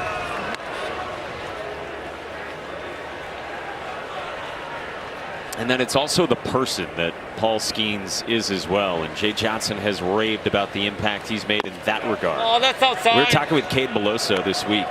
He said it's the hunger inside of Paul Skeens. And we wanted to get like particulars about that and actual examples. It's incredible what Paul Skeens does. Yeah, we said, give us an example. This one's popped up. Big league pop up toward Tommy White for the first down to Chris. Well, Skeens wears the number 20. It's a special number for him in honor of 2018 Air Force Academy graduate Travis Wilkie, who was also a catcher for the baseball team, passed away in a training accident. And that number goes to the person that exemplifies that spirit at the Air Force Academy. And Paul Skeens had met him during his first initial visit. So he called the family and said, I would like to continue that tradition when I head to Baton Rouge, asked for the number 20.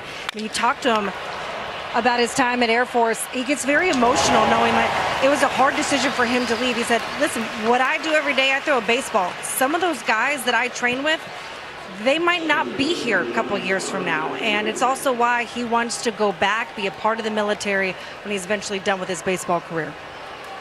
Yeah, and that's pretty special. The commitment in that regard, even though transferring out of the Air Force was a better choice for him from obviously a baseball perspective. What's he do wrong? Like, where's the knock here? I was talking to some LSU fans before the game today. We were talking about Skeens. The guy looks at me. He's like, "Yeah, I see him every Sunday too. We go to the same church. He shows up every Sunday." I mean, it is so incredibly solidly consistent, no matter what he does. Well, this guy's got a few knocks off him, but Jordan Thompson with the throw. Trey Morgan the stretch to get Hunter Ensley. Tennessee will want to have a look at this. He's as good as there is over there, but I don't know if he can actually add length to his legs. I mean, he can do everything right, but I don't know how you stay on the bag on this one. Heck of a play by Jordan Thompson, showing you range to his left, and the nifty flip of the hips there and a sidearm release. The ball fades a little up the line, but man, it does not look initially. He's out. I don't know. He is out. He's out. Yeah. And I didn't think there was any chance he was out. Yeah, he's out. Wow. He's a magician. He was actually on top of the base, which is interesting there too. Go critique him. Go down and critique him on it. I'm not critiquing. I'm pointing out. I don't know that I've seen somebody stretch that far and be on the top of the bag as they're doing it. His footwork, when he goes from one side of the base to the other, and sometimes when he has to go behind a runner, is as good as you're going to see over at first base. I think he kept it on. I think he's out. I think he's out. And I think he thought that he was off himself. It looked like on the first look that we showed of him that he was saying, I pushed off. He doesn't anymore. And now his tune has changed.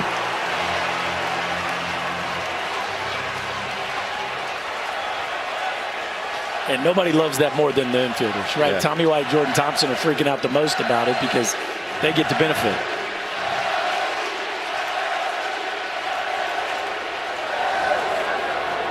The ruling at first base is confirmed. Out. Tennessee has one challenge remaining. Our legs don't work that way. No, I don't know that any humans do, except that one right there. That's as good as you're going to see at first base. Trey Morgan has done it his entire career, and he does it again. It's 2-0 Tigers. Yeah, we are out here in Omaha, Nebraska. And the Men's College World Series, 76th edition. And we go to the bottom of the 6th in this matchup on day 2 The last 2 of these 8 teams to get onto this diamond at Charles Schwab Fields. Preseason number 1, LSU against preseason number 2, Tennessee. Last foul by Hayden Travinski out of the cleanup spot for the Tigers, up 2-0.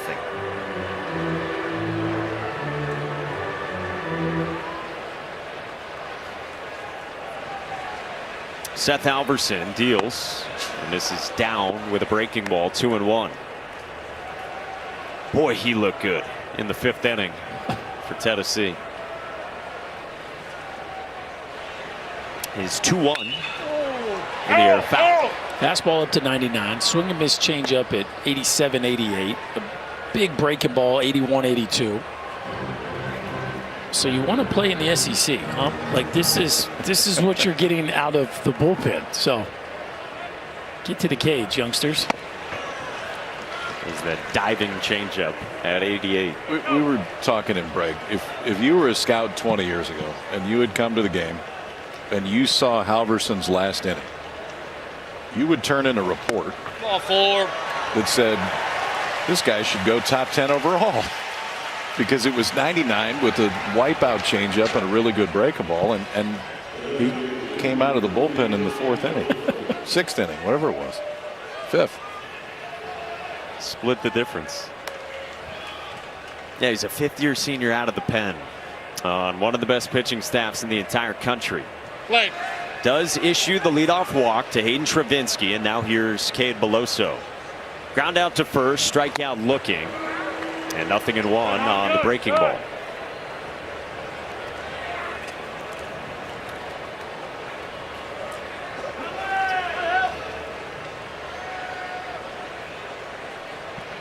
Halverson's 0-1. Beloso pops this one up into shallow left. Dickey is there for the first out. Following our game tonight here on ESPN, stay with us for UFC Fight Night.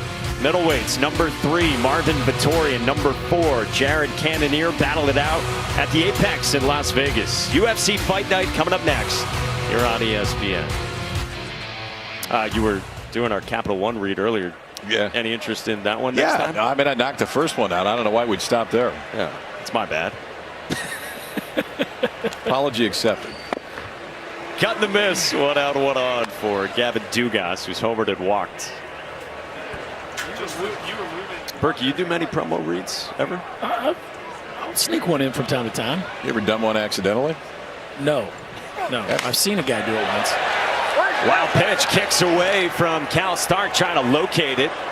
And Travinski will settle for second.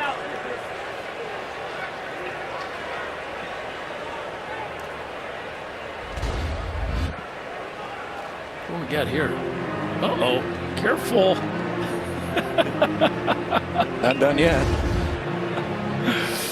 Careful, Mr. Travinski. He's used to trotting. Hasn't had to make a lot of hard turns at second this year. It's like a home run every 9 at bats for Hayden Travinski.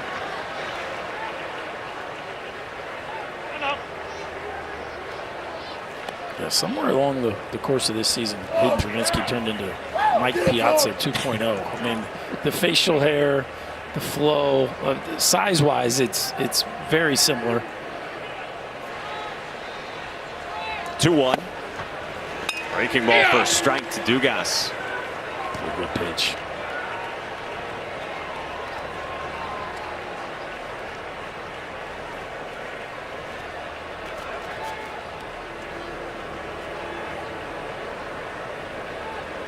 Two. Cut on and miss. Bottom just drops right out of it. That is filthy. Yeah, this year the swing and miss percentage on the changeup against righties is about 40%. This shows you why, and that's glove side, which is tougher to get over the top of. A lot of times that real good sink you have at the arm side, it's easier to finish that pitch. That one you really got to get extension, and it went straight down. That one acts almost as a split, just bottoms out at the zone, and that's where that velo speeds the hitters up. Nasty 2-strike pitch there from Halverson. Here's Braden Jobert. Takes a slider that lands for a strike. So a couple of Ks for Seth Halverson and a couple of hard pieces of contact for Joe Bear. Comebacker at 110 in the second, double at 103 to the pull side in the fourth. The 0-1 is a heater down at close 99. If you hit 3 99s, it counts as 100. You okay with that? It's good math. That's incorrect. We are velocity seekers up here in the booth. 2 outs, Travinski aboard, and that's hit hard toward the gap in right center with Ensley on the move, and it's off the base of the wall. Travinski scores. Joe Bear takes for third. Headlong dive with a run-scoring triple.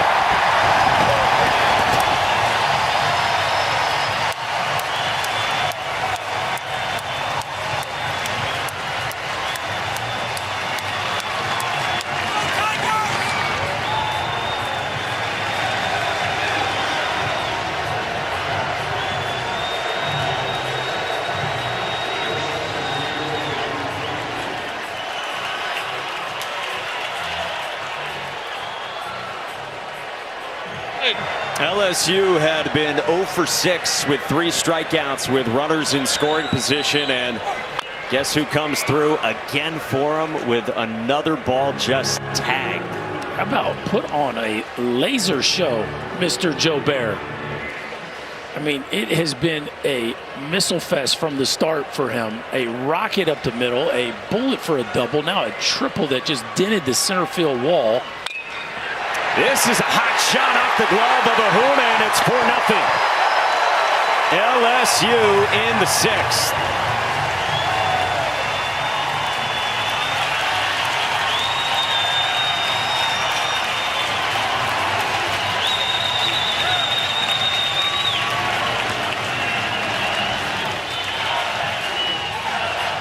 Awfully impressive, boys. They are barreling up some really nasty stuff.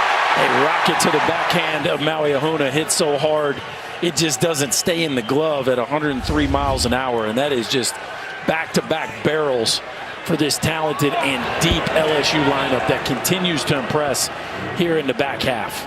I know they've only scored 4 runs. I bet they've hit 10 balls, at least 100 off the bat tonight. That may be light.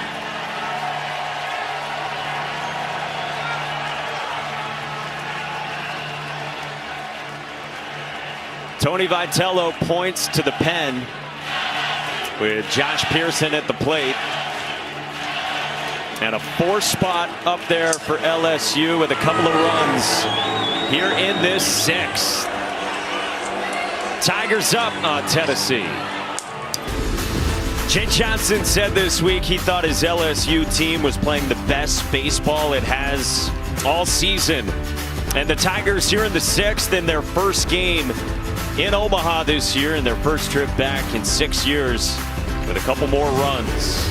Braden Joe Bear with a run-scoring triple. Jordan Thompson drives in another, and it is 4-0 LSU on Tennessee.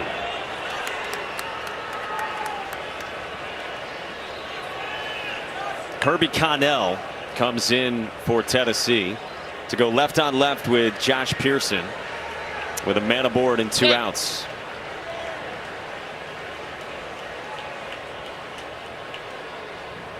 The veteran southpaw will check on Jordan Thompson. This is going to be a little different look than we've seen so far this game, boys. The average fastball velo just a click under 86. But you're going to see a big breaking ball, a little bit of a tighter slider, and he could turn that changeup over as well.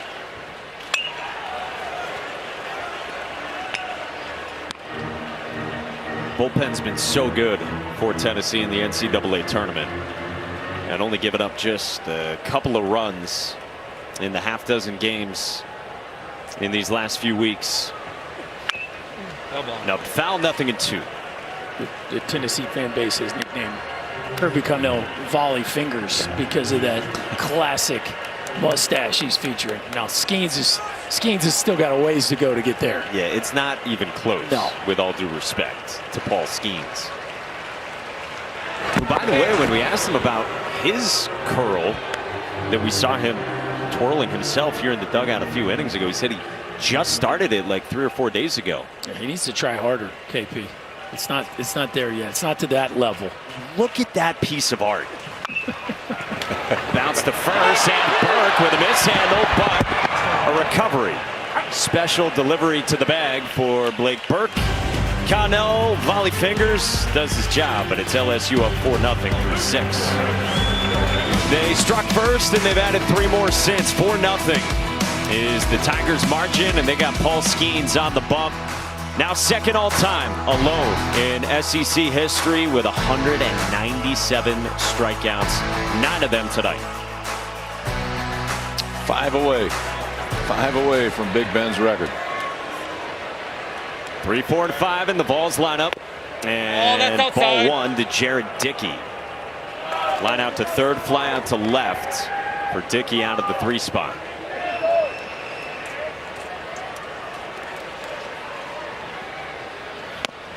Talking about the work ethic of Paul Skeens. Cade Belosa was sharing with us that Skeens goes around the locker room looking at teammates, pointing at him and saying, I outworked you, I outworked you, I outworked you. Pretty much every single day, Belosa told us. We said, well, is it like funny and guys are laughing about it? He said, no, he's not joking. He works that hard.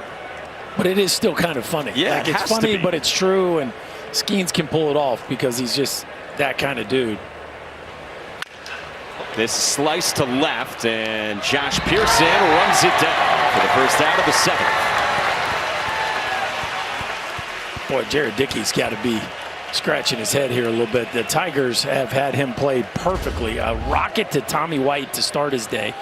This one, I don't know if that would have landed fair or not. Maybe just a touch foul, but Josh Pearson perfectly positioned.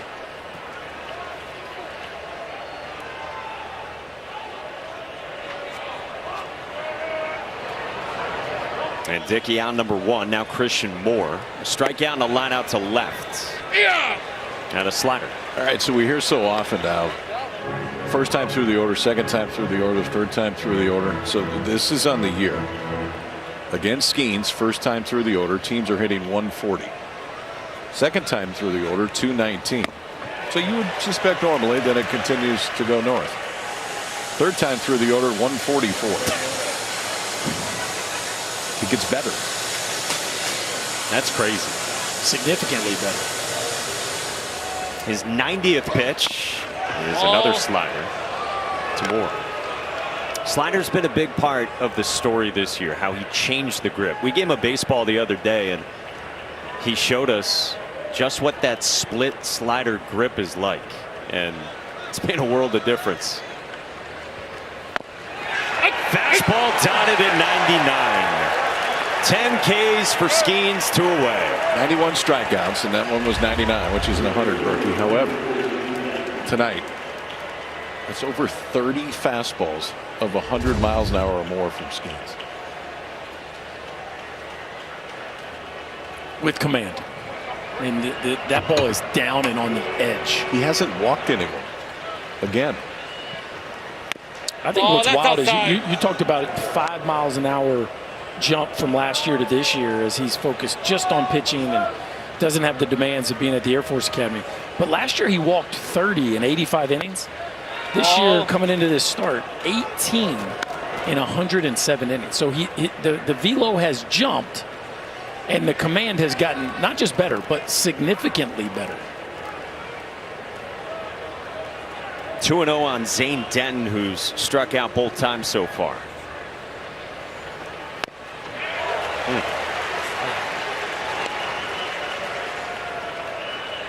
Now we got 36 total pitches, 100 plus. 2-1. Can't add to it, but it's 2-2. 100 in every inning. Yeah, he's back down to 99 here in the 7th. Easy to. He nods yes to Hayden Travinski and unleashes a fastball line foul at 100. You mentioned the demands of the Air Force. He told us he's getting more sleep now because of what the schedule was like at the academy. He said there'd be people in the dorms walking through the halls all night wheeling stuff around.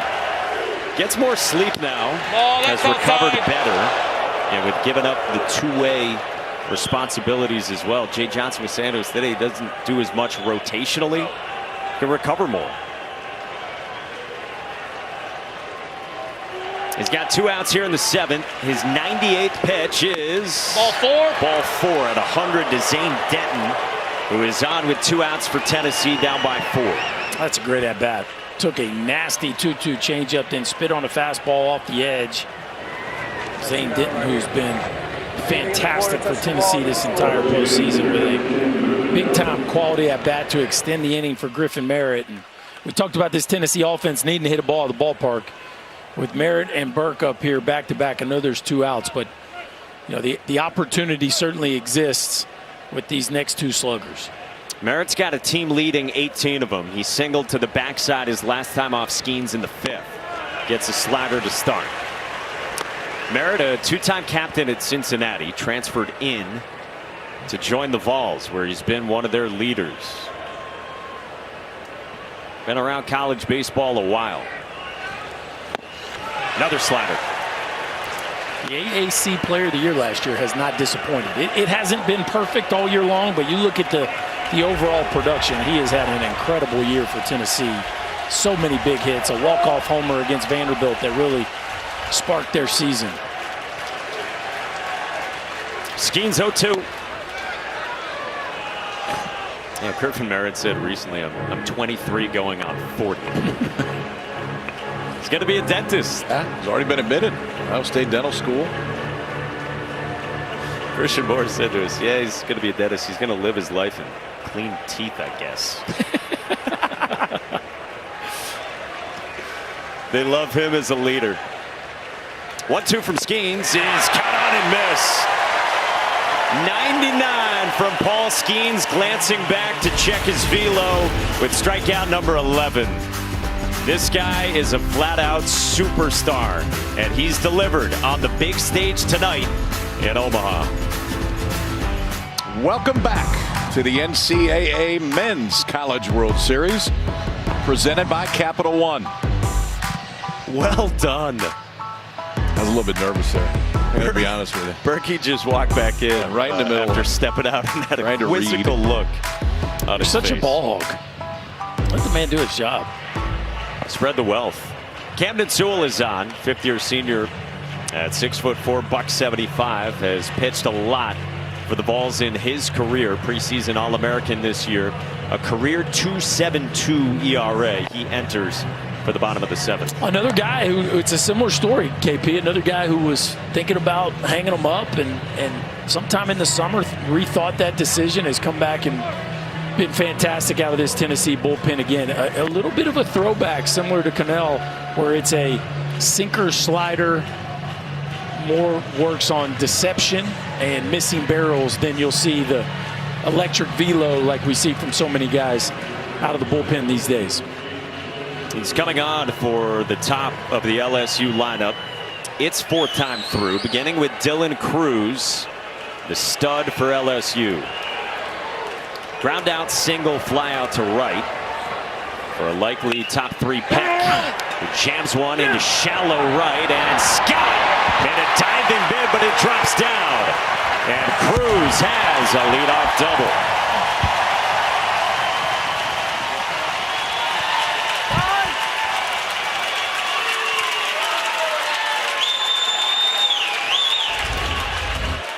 Well, two-seamer that runs in on the hands of Cruz, but right into no man's land. Christian Scott gives everything he has to come up with that one. Cruz puts the gas pedal down. A ball that tied him up turns into a leadoff double, and here comes this Tiger offense again.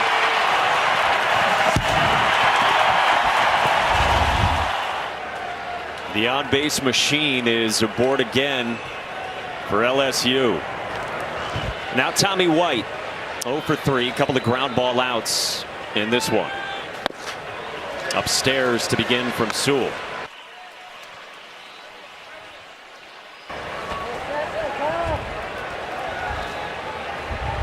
Tommy White's got it all working, always. Chains and sleeve.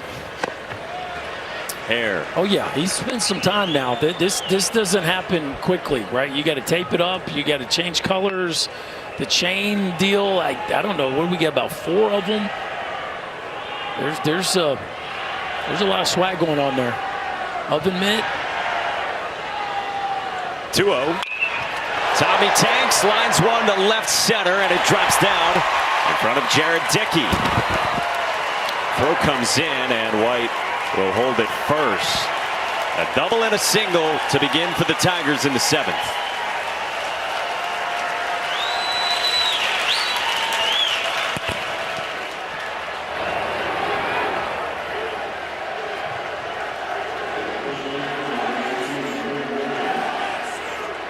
So 2 on with no one out, and now to the 3 spot in the LSU lineup for Trey Morgan.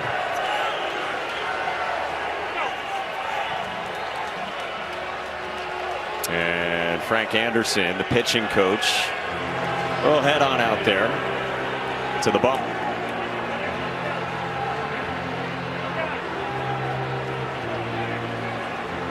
What's he saying on his way out? I don't know. He was, whatever he was saying, he had a smile on his face. It had to be friendly, right? Seemed it. Didn't have to be. It was. Looked like it was. Oh, hey, for more coverage of the NCAA Men's College World Series and interactive brackets, go to NCAA.com, your official online home for all 90 NCAA championships. Sorry, man. Keep your head up, KP. We'll get back to you. 2 on for Trey Morgan.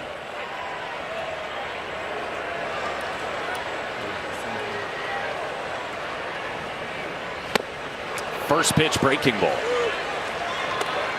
Jay Johnson was saying to us about Trey Morgan, preseason second-team All-American coming into this year. It's just phenomenal hand-eye, the bat-to-ball skills. And he's really improved as a hitter when he stays in the zone. Said there's hardly any swing and miss on pitches in the zone, and we dug up the numbers. Overall, he makes contact 88% of the time on swings on pitches in the zone. He is rarely coming up empty.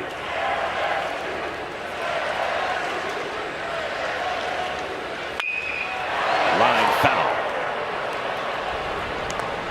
Listen, a lot of these guys like fashion. We talked about Tommy Tanks. How about the cleats that my man Trey Morgan's wearing? If you can see him, the say NOLA on the side. They have some mass, very Mardi Gras-ish. Dylan Cruz very into the cleats. He's got 30 pairs of custom cleats. Side 2-2. 30. College baseball in 2023, folks. We got a pair of black Mizunos. And you got another one if the toe ripped out of it. Like if you had a pitching toe on it, the toe went out, then you could actually finally get another pair. Cruz's favorite pair are the ones that have a portrait of his dogs on them. We went on the white on whites. What would Coach Marquis have thought of those? Oh, there would have been a discussion. Morgan lines it and drops it down foul. Dylan was a little, what's the word, conservative with his shoe selection tonight. I was expecting maybe a little louder choice. It was kind of just saving up. Yeah, just sharp and clean, but Trey Morgan filled in.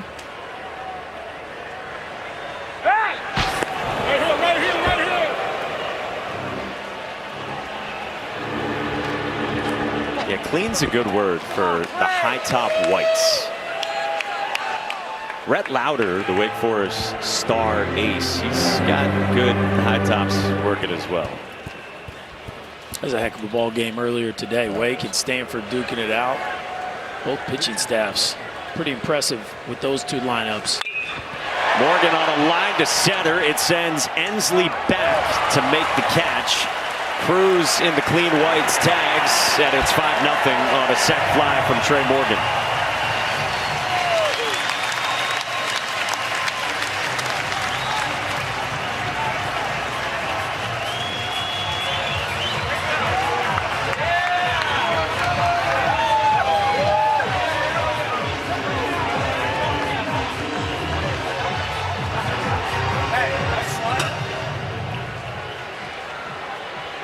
Now the cleanup man, Hayden Travinski. Oh, that's outside. What do you guys make of how LSU factors into this 8-team field? We know about Skeens and a lineup that's top 5 in the country in runs per game. Wake's number 1.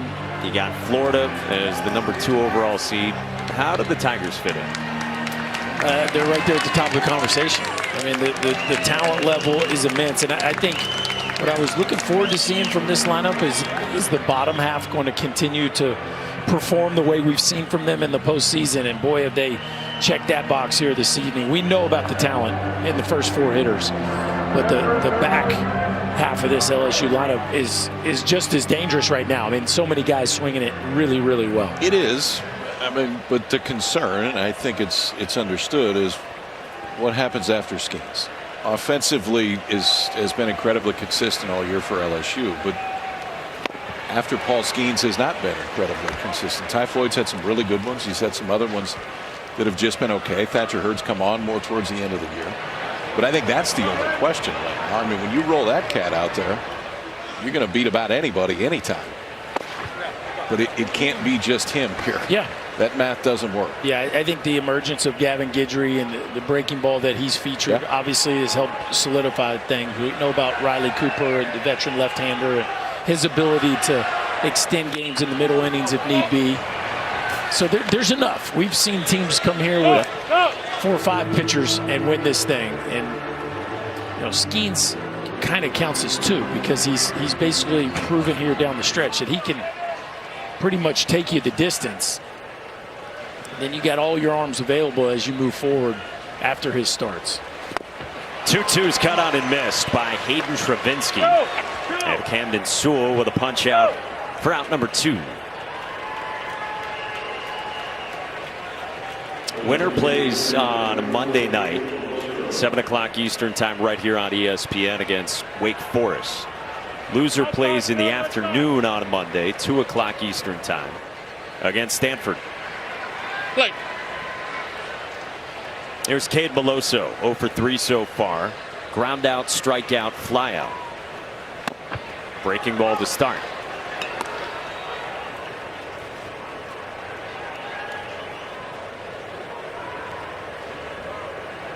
He's off. He's off.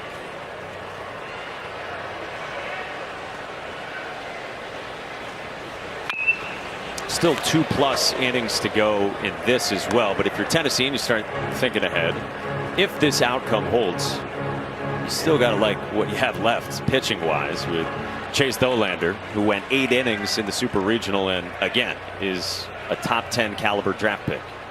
If this holds, of the teams that lost their opener, nobody is better set up to make a run back through it from a pitching standpoint than Tennessee. I mean, that is where depth comes in more than anything in this tournament, is when you lose a game and you got to fight all the way back. So what's crazy about Tennessee's pitching staff, to highlight KP's point, they probably have 3 first-rounders on their pitching staff, whether this year or next, and we haven't seen any of them tonight. So that's why he just said what he said of a team that's built. Ball 4. That was ball 4, so no snap throw necessary. Tommy White the second, and Cade Meloso's on with a walk, 2 aboard with 2 outs. A team that's built to be able to come back and win even after dropping game 1. They did it in the Super against Southern Miss, and just because this team drops the first game doesn't mean they can't hang around a while. However, if this does hold, they would get Quinn Matthews in an elimination game. So you got Dolander Matthews potentially, and that sounds like fun. Yeah, you don't see that matchup too often. Fighting to save your season. I mean, think about what that would be like.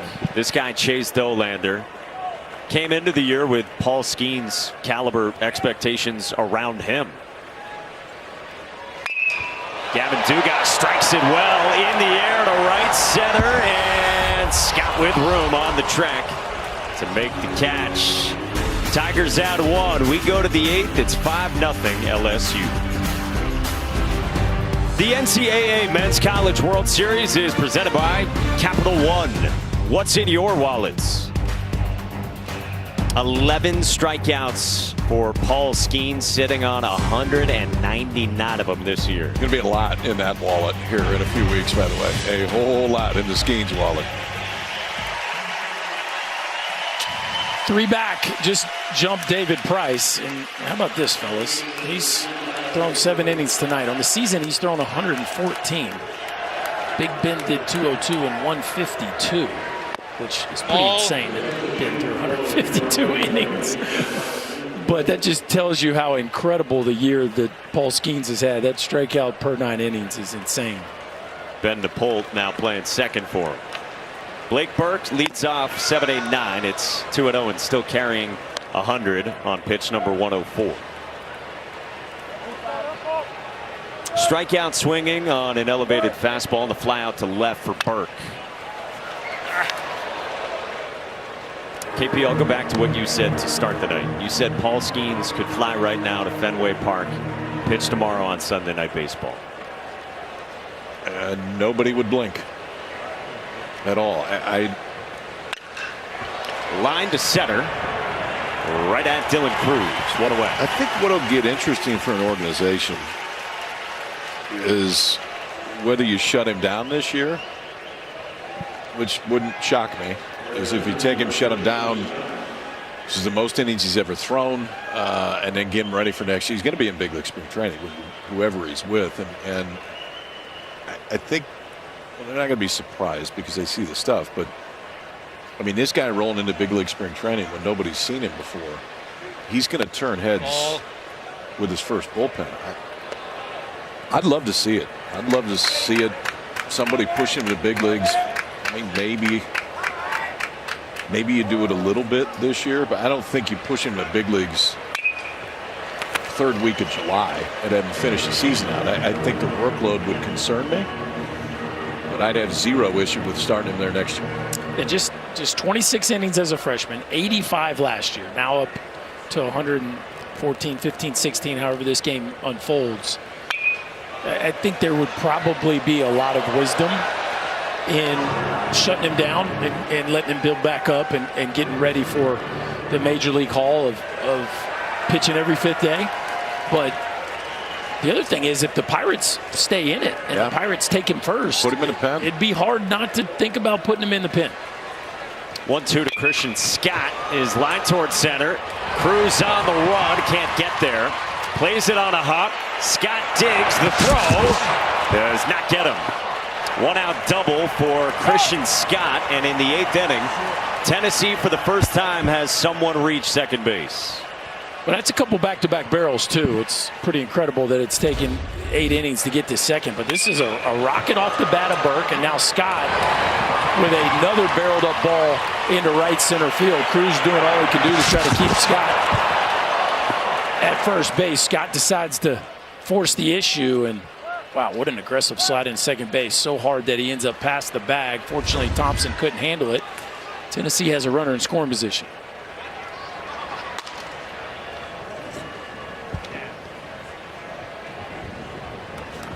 And we go down to the 9th spot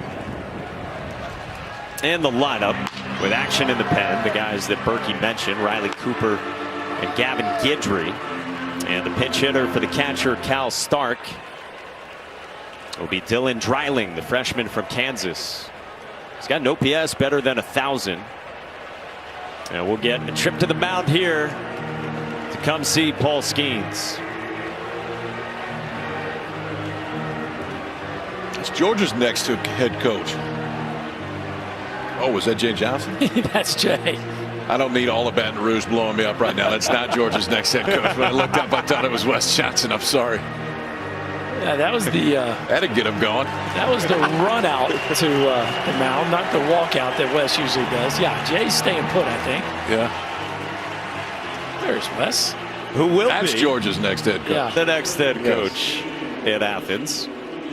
He's finishing out this ride with LSU. 110 pitches for Paul Skeens, the 11 punch outs, 1 out, 1 on. And this is Dreiling taking a first pitch change up for strike 1. Dylan Dreiling, an immensely talented freshman bat. They've got very, very high hopes for this young man's future. Still figuring out how to play the outfield, and so they went with the veteran Christian Scott. He can swing the bat now, and you can see the respect they're paying him there. Change-up breaking ball to start this AB to a freshman off the bench. Just let you know how much they respect his ability to swing the bat. He's been really good as a pinch hitter this year. Tony Vitello told us today he started against Paul Skeens last time and actually drove a ball pretty well against Skeens. Sees the high fastball called a strike. See a lot of these SEC hitters tonight surprised at the zone of Angel Campos. That's just not a call that they've seen much this year. I think they've been more surprised by in-out because there's been a little bit more out. Yeah, you're right. That was close there too. We've seen the high breaking ball, a couple high heaters. That one right there, just right underneath the hands of Dreiling, is a nasty pitch from Skeens. Let's see if he goes back to the changeup here after speeding him up with the heater in. 2-2. Strike three called at 100. 200 strikeouts this season for Paul Skeens, and a dozen of them tonight. Just went back, grabbed a four-seamer, let it go. Still touching triple digits, and now that's yet another inning that Skeens has thrown 100. All 8 innings, he's hit at least 100 miles an hour tonight. He's got 2 outs in this 8th. Back to the top for Maui Ahuna. It's 41 100+ mile-an-hour pitches tonight of the 116. We said his average fastball is a tick over 98, but that's for the whole season. The last 3 starts, it's 99.5, and that's certainly what we've seen here tonight. I mean, the average fastball is basically 100. That's all right. I mean, we've seen more hundreds than under 100, and he's gotten stronger as the year's gone on. That's maybe the argument whoever takes him would be to use him this year in the big leagues, because he's certainly not running out of gas. No, there's nothing that you've seen that would say, man, he's really getting tired. Yeah. He just hit 100 again, by the way. Right. It's just more historical, right? I mean, he hasn't ever thrown this many innings. But to your point, if you want to put him in a big league bullpen for the back half of the season, I think that would be understandable. And he's a horse, too. He's had 119 pitches. Remember, in the regionals went 124. The one thing I wouldn't do is send him to the minor leagues this year. If you're not going to bring him to the big leagues, that's totally fine. I don't love it. That's the one I'm talking about. That one's up and a touch out. And that's both directions. And Maui Ahuna didn't like that one. A fastball that's missed a couple ways. Josh Elander is going to call time and make sure Maui Ahuna doesn't get a pitch clock violation.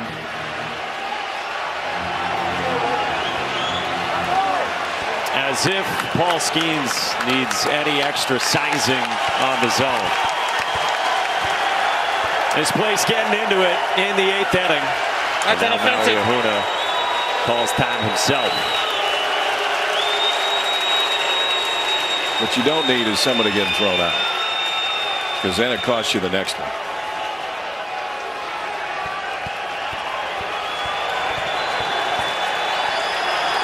Scott aboard, 2 outs. Skeens deals. Fouled away on 101, and you had a feeling Skeens would be a little more charged up after all that. That was the one Maui can do some damage on, too. That one was the one right around the knees. He just missed that one. On pitch number 122 from Paul Skeens. Fouled away again. 101 again. The average fastball velo has to be in excess of 100 today. There's no way the math has to be. Math can't work the other way.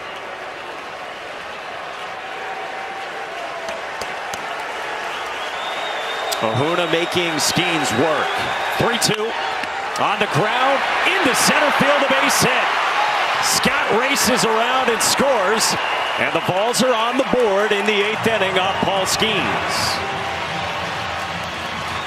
And that is one heck of an AB. Skeens unable to elevate the fastball 3 in a row down around the knees of Maui Ahuna, and he finally gets the barrel to one. A fastball middle of the plate just above the knees, and that one's going to chase Paul Skeens from the game as Jay Johnson's going to come take the ball from the right-hander. Maui Ahuna gets the balls on the board, but Paul Skeens gave the Tigers everything they could possibly want in this ball game tonight.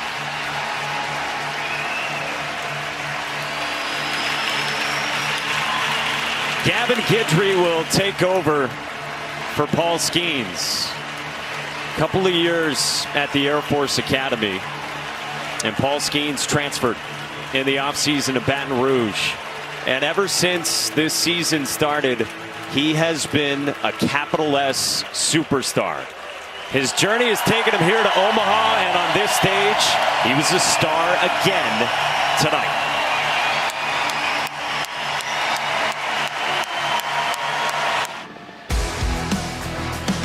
Pretty good day at the office for Paul Skeens today. Now, we talked early just about how historic a season it's been for Skeens. Got to the 200 strikeout mark for the season tonight. Just keeps coming. 8th inning up to 101. And a strikeout in every inning except 2 today. And for Skeens, 12 on the day and gives way. Not a lot of times you see a guy rolling out of the bullpen we're number 1 either. But because Gavin Guidry's done a little bit of everything for LSU, but this has been a bright spot for him down the road on the mound. A lot of times late inning reliever, you're going to see high velo, and you'll see some of that from Guidry. It'll get into the low 90s, but what you're going to see is a ton of sliders and a really good one. Not too many have handled it this year. And a ton of confidence from Gavin Guidry from Lake Charles, Louisiana. Paul Skeens was not too happy when he came off the mound. 123 pitches. He hit 146 times is the final tally for Paul Skeens. His final 8 strikeouts all came on fastballs. And now if you're Hunter Ensley, you know the report. 67% breaking balls. Like you got to go up there with that in the front of your mind. First pitch swinging there. Ensley to deep center, and Cruz is back. And that ball is off the top of the wall and gone. Skeens out. Ensley strikes.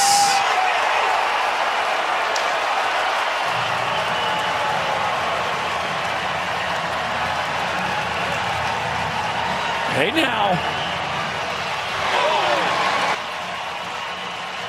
Looks like he did have the scouting report, boys. The center fielder from Huntington, Tennessee gets a hanging breaking ball sitting in the middle of the plate, and he launches it just over top of that center field wall, one hop into the seats. And just like that, we got a 2-run ball game. Things are getting interesting here late. First pitch after the departure of Paul Skeens. How do you do, Hunter Ensley? What a night. 3 knocks and a 2-run homer. We told you that Jared Dickey predicted this coming from his teammate, Hunter Ensley. 3 hits now for Ensley in this game, including the 2-run shot. Riley Cooper next. It's a 2-run ball game. Drama in Omaha on day 2 at the Men's College World Series. 3 runs in this continuing top of the 8th for Tennessee in this matchup with LSU. Gavin Guidry threw 1 pitch. It was launched by Hunter Ensley, the pride of Huntington, Tennessee, and now gives way to Riley Cooper, the lefty. Pride of Fresno, California. Let's keep it going right now. The left-hander that was in a starting role early, now has filled a few roles as the year has gone on. But yes, he went. And to at least face Dickey from the left side, then we'll see after that. And Jared Dickey went around, according to home plate umpire Angel Campos. Bouncing ball chopped up the middle. Jordan Thompson had to wait on it. He gets rid of it and got him. Dickey wants a review at first.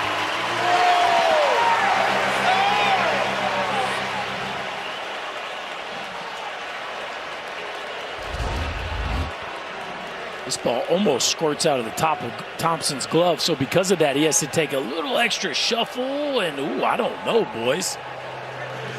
Gets to the top of the bag, cost himself. Oh, he's safe. Hey, yeah. No doubt he's safe. This one will be quick. Jared Dickey legging out a chopper up the middle, and Tennessee bringing the tying run to the plate is perfect for what the first 3 games of this College World Series have been like. Late offense, comebacks, and tight ball games. Yeah, you haven't really wanted to lead in the first 3. I mean, it looks cool, and then look up at the end, it's been different. Watch this little extra shuffle.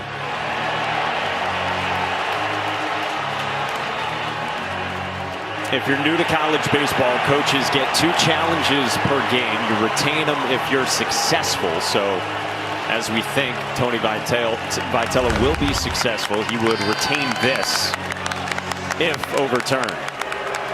Not sure this one, why it's taken this long.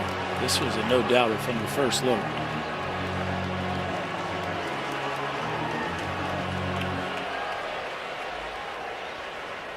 Oh.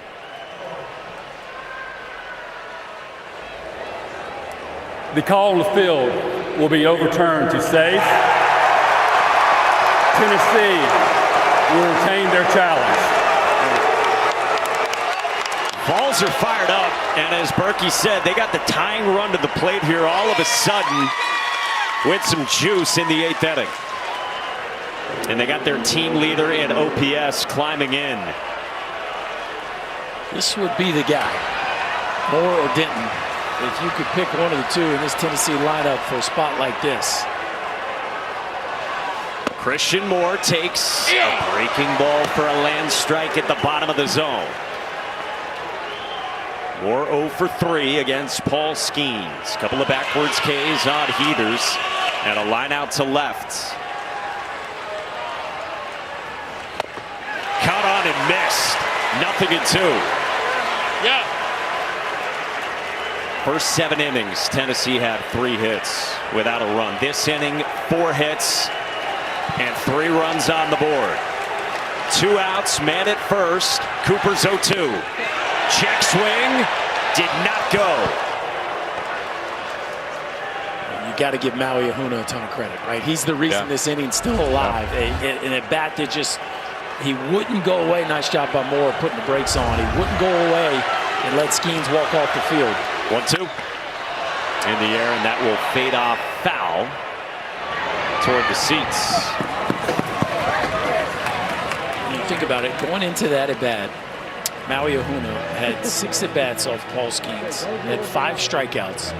He got behind in the count and just hung around. Finally got one he could put the barrel on up the middle, and now Tennessee's got the tying run to the plate just like that. It was only Ahuna's 2nd hit all year against 95+ miles an hour. And it has helped bring the Vols back. 1-2. A strike 3 called.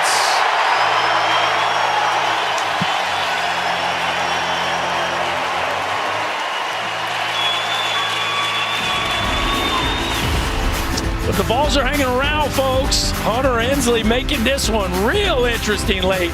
Hang around with us. It's going to be a special finish.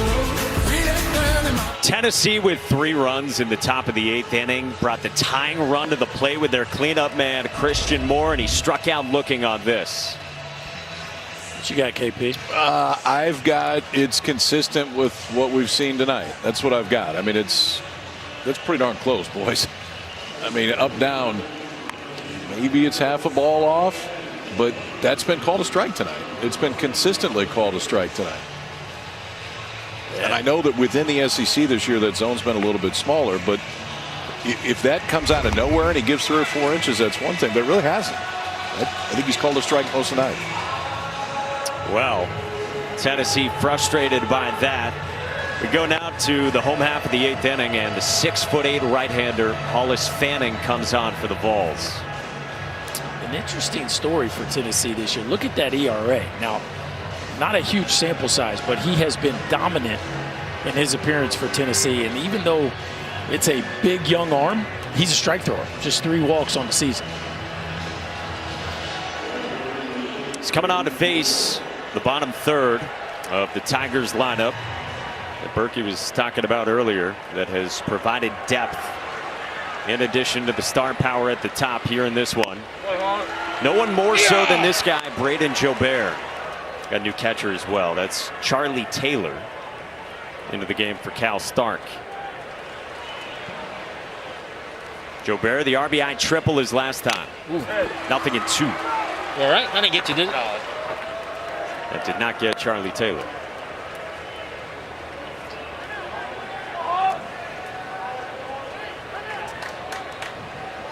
See the numbers for Jobert.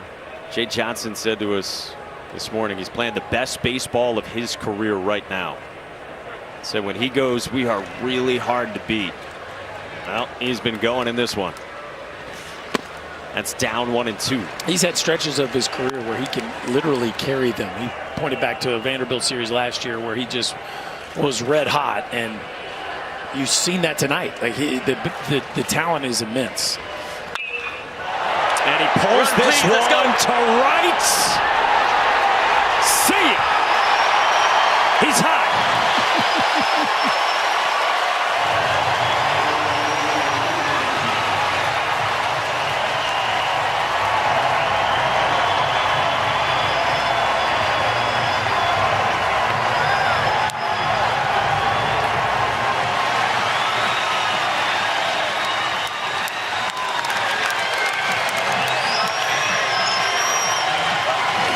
After that, young man. What a show by Braden Jobert. And what a big insurance run for this Tiger team is Jobert trying to steal a little of the shine from Paul Skeens in this one with the performance he's putting on. He's a single shy of the cycle. He's gone double, triple, homer his last 3 trips. That's called getting hot. It's a bit warm right now. Yeah. Toasty for the Louisiana native in his 2nd year with the Fighting Tigers. Now at his 3rd school. Started his career at Nicholls State in 2020. The next year went to JUCO in New Orleans. Was a JUCO All-American. Last year, 18 home runs for LSU. Outside to Jordan Thompson, 2-1. He's hitting 7th in this lineup, and his OPS tomorrow when he wakes up is going to be over 1,000. With 12 home runs, that's your 7-hole hitter. 2-1. On the ground left side at Ahuda. 1 away. Back to the home run from Braden Jobert. Like a hanging slider, KP. Yeah, slider just pulls back across the plate. And man, that is one of the prettiest finishes you will see. That classic left-handed high finish on a ball that he just blasts. A majestic shot over the right field wall. Braden Jobert carrying this Tiger offense tonight. To the 9th spot, Josh Pearson. Takes 94 for strike 1. Pearson singled in the 3rd of the pull side, has since gone strikeout and ground out to first. Fanning's 0-1, down and away.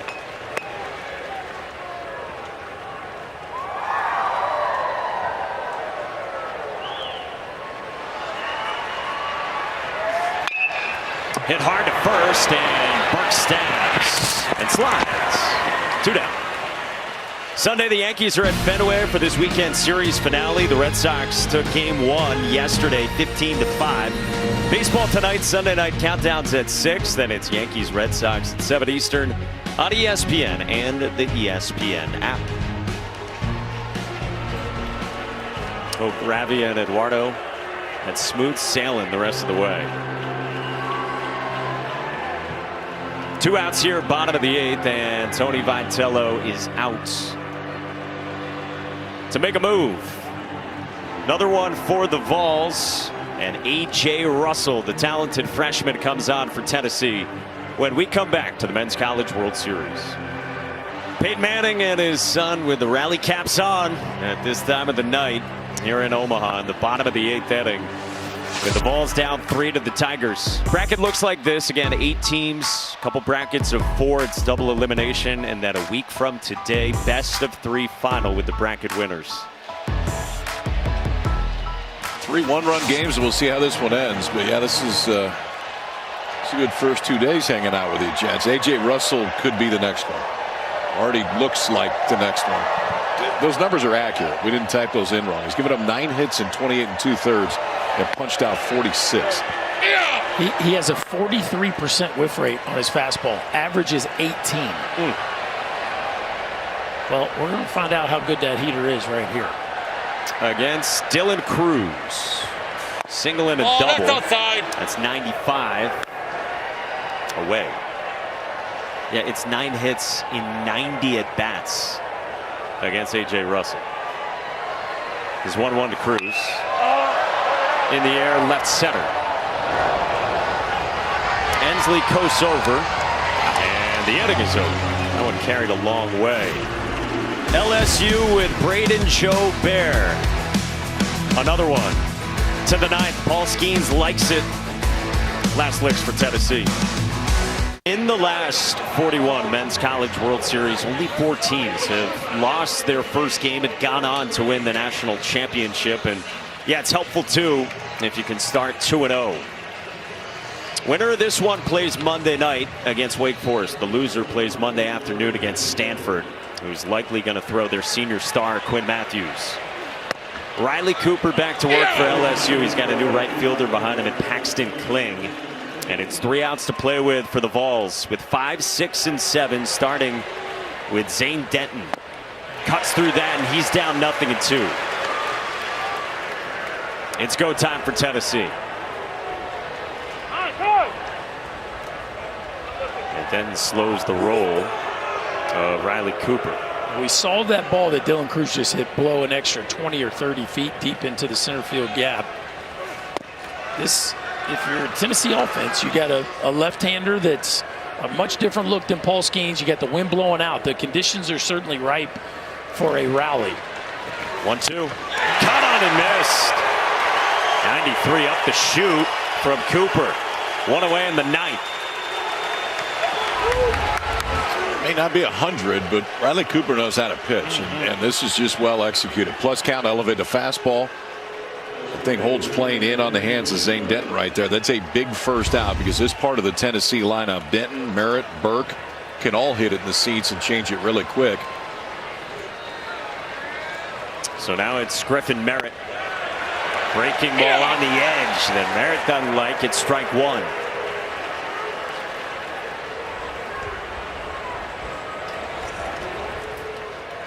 The 0-1.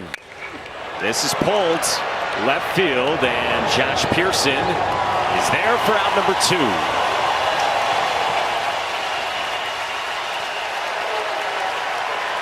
Paul Skeens struck out a dozen before he left in the 8th inning.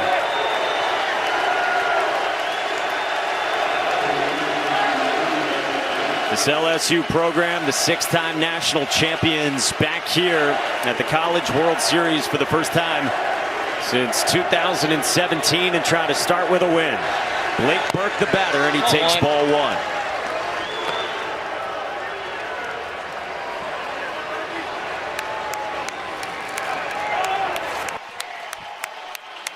One-0 pitch is a strike. Was Burke not ready? Would appear to be taking there. He had one hand on the bat. That usually, I think he's talking about getting quick pitch, but 1-1. And Burke chops it up the middle, tops in, well for the short hop.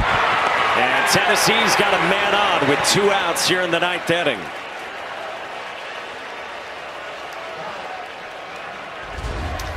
I wasn't certain he needed to charge this one this hard, or even harder and make that a shorter hop, right? It was like You're either going to play that back because the first baseman Burke doesn't run great, or you're going to come and try to catch that thing in the air. What's the call here?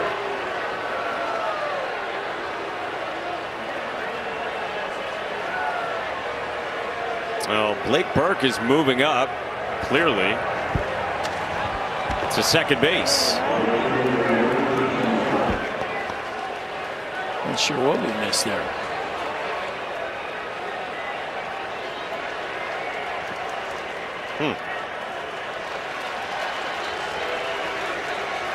Well, Christian Scott takes ball 1. So man in scoring position with 2 outs. And Scott the batter. Some sort of obstruction in the air, left side, and Pearson toward the railing. Runs out of room. No, I don't think that was it. The ball was caught at first base by Trey Morgan. He went to flip it back to Riley Cooper. I was watching the replay, and next thing you know, Blake Burke's trotting to second base. Well, it's a ball and a strike for Riley Cooper. Christian Scott and the pitch. This is outside.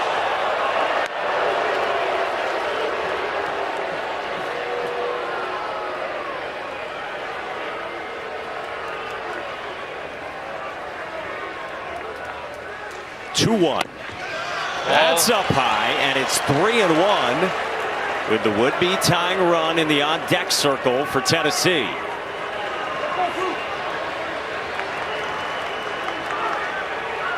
That's Charlie Taylor, the backup catcher.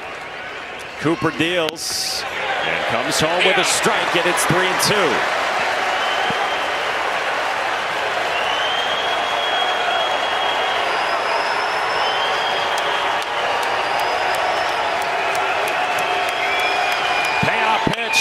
Line back to Cooper. He's got it, and it's over. LSU wins against Tennessee.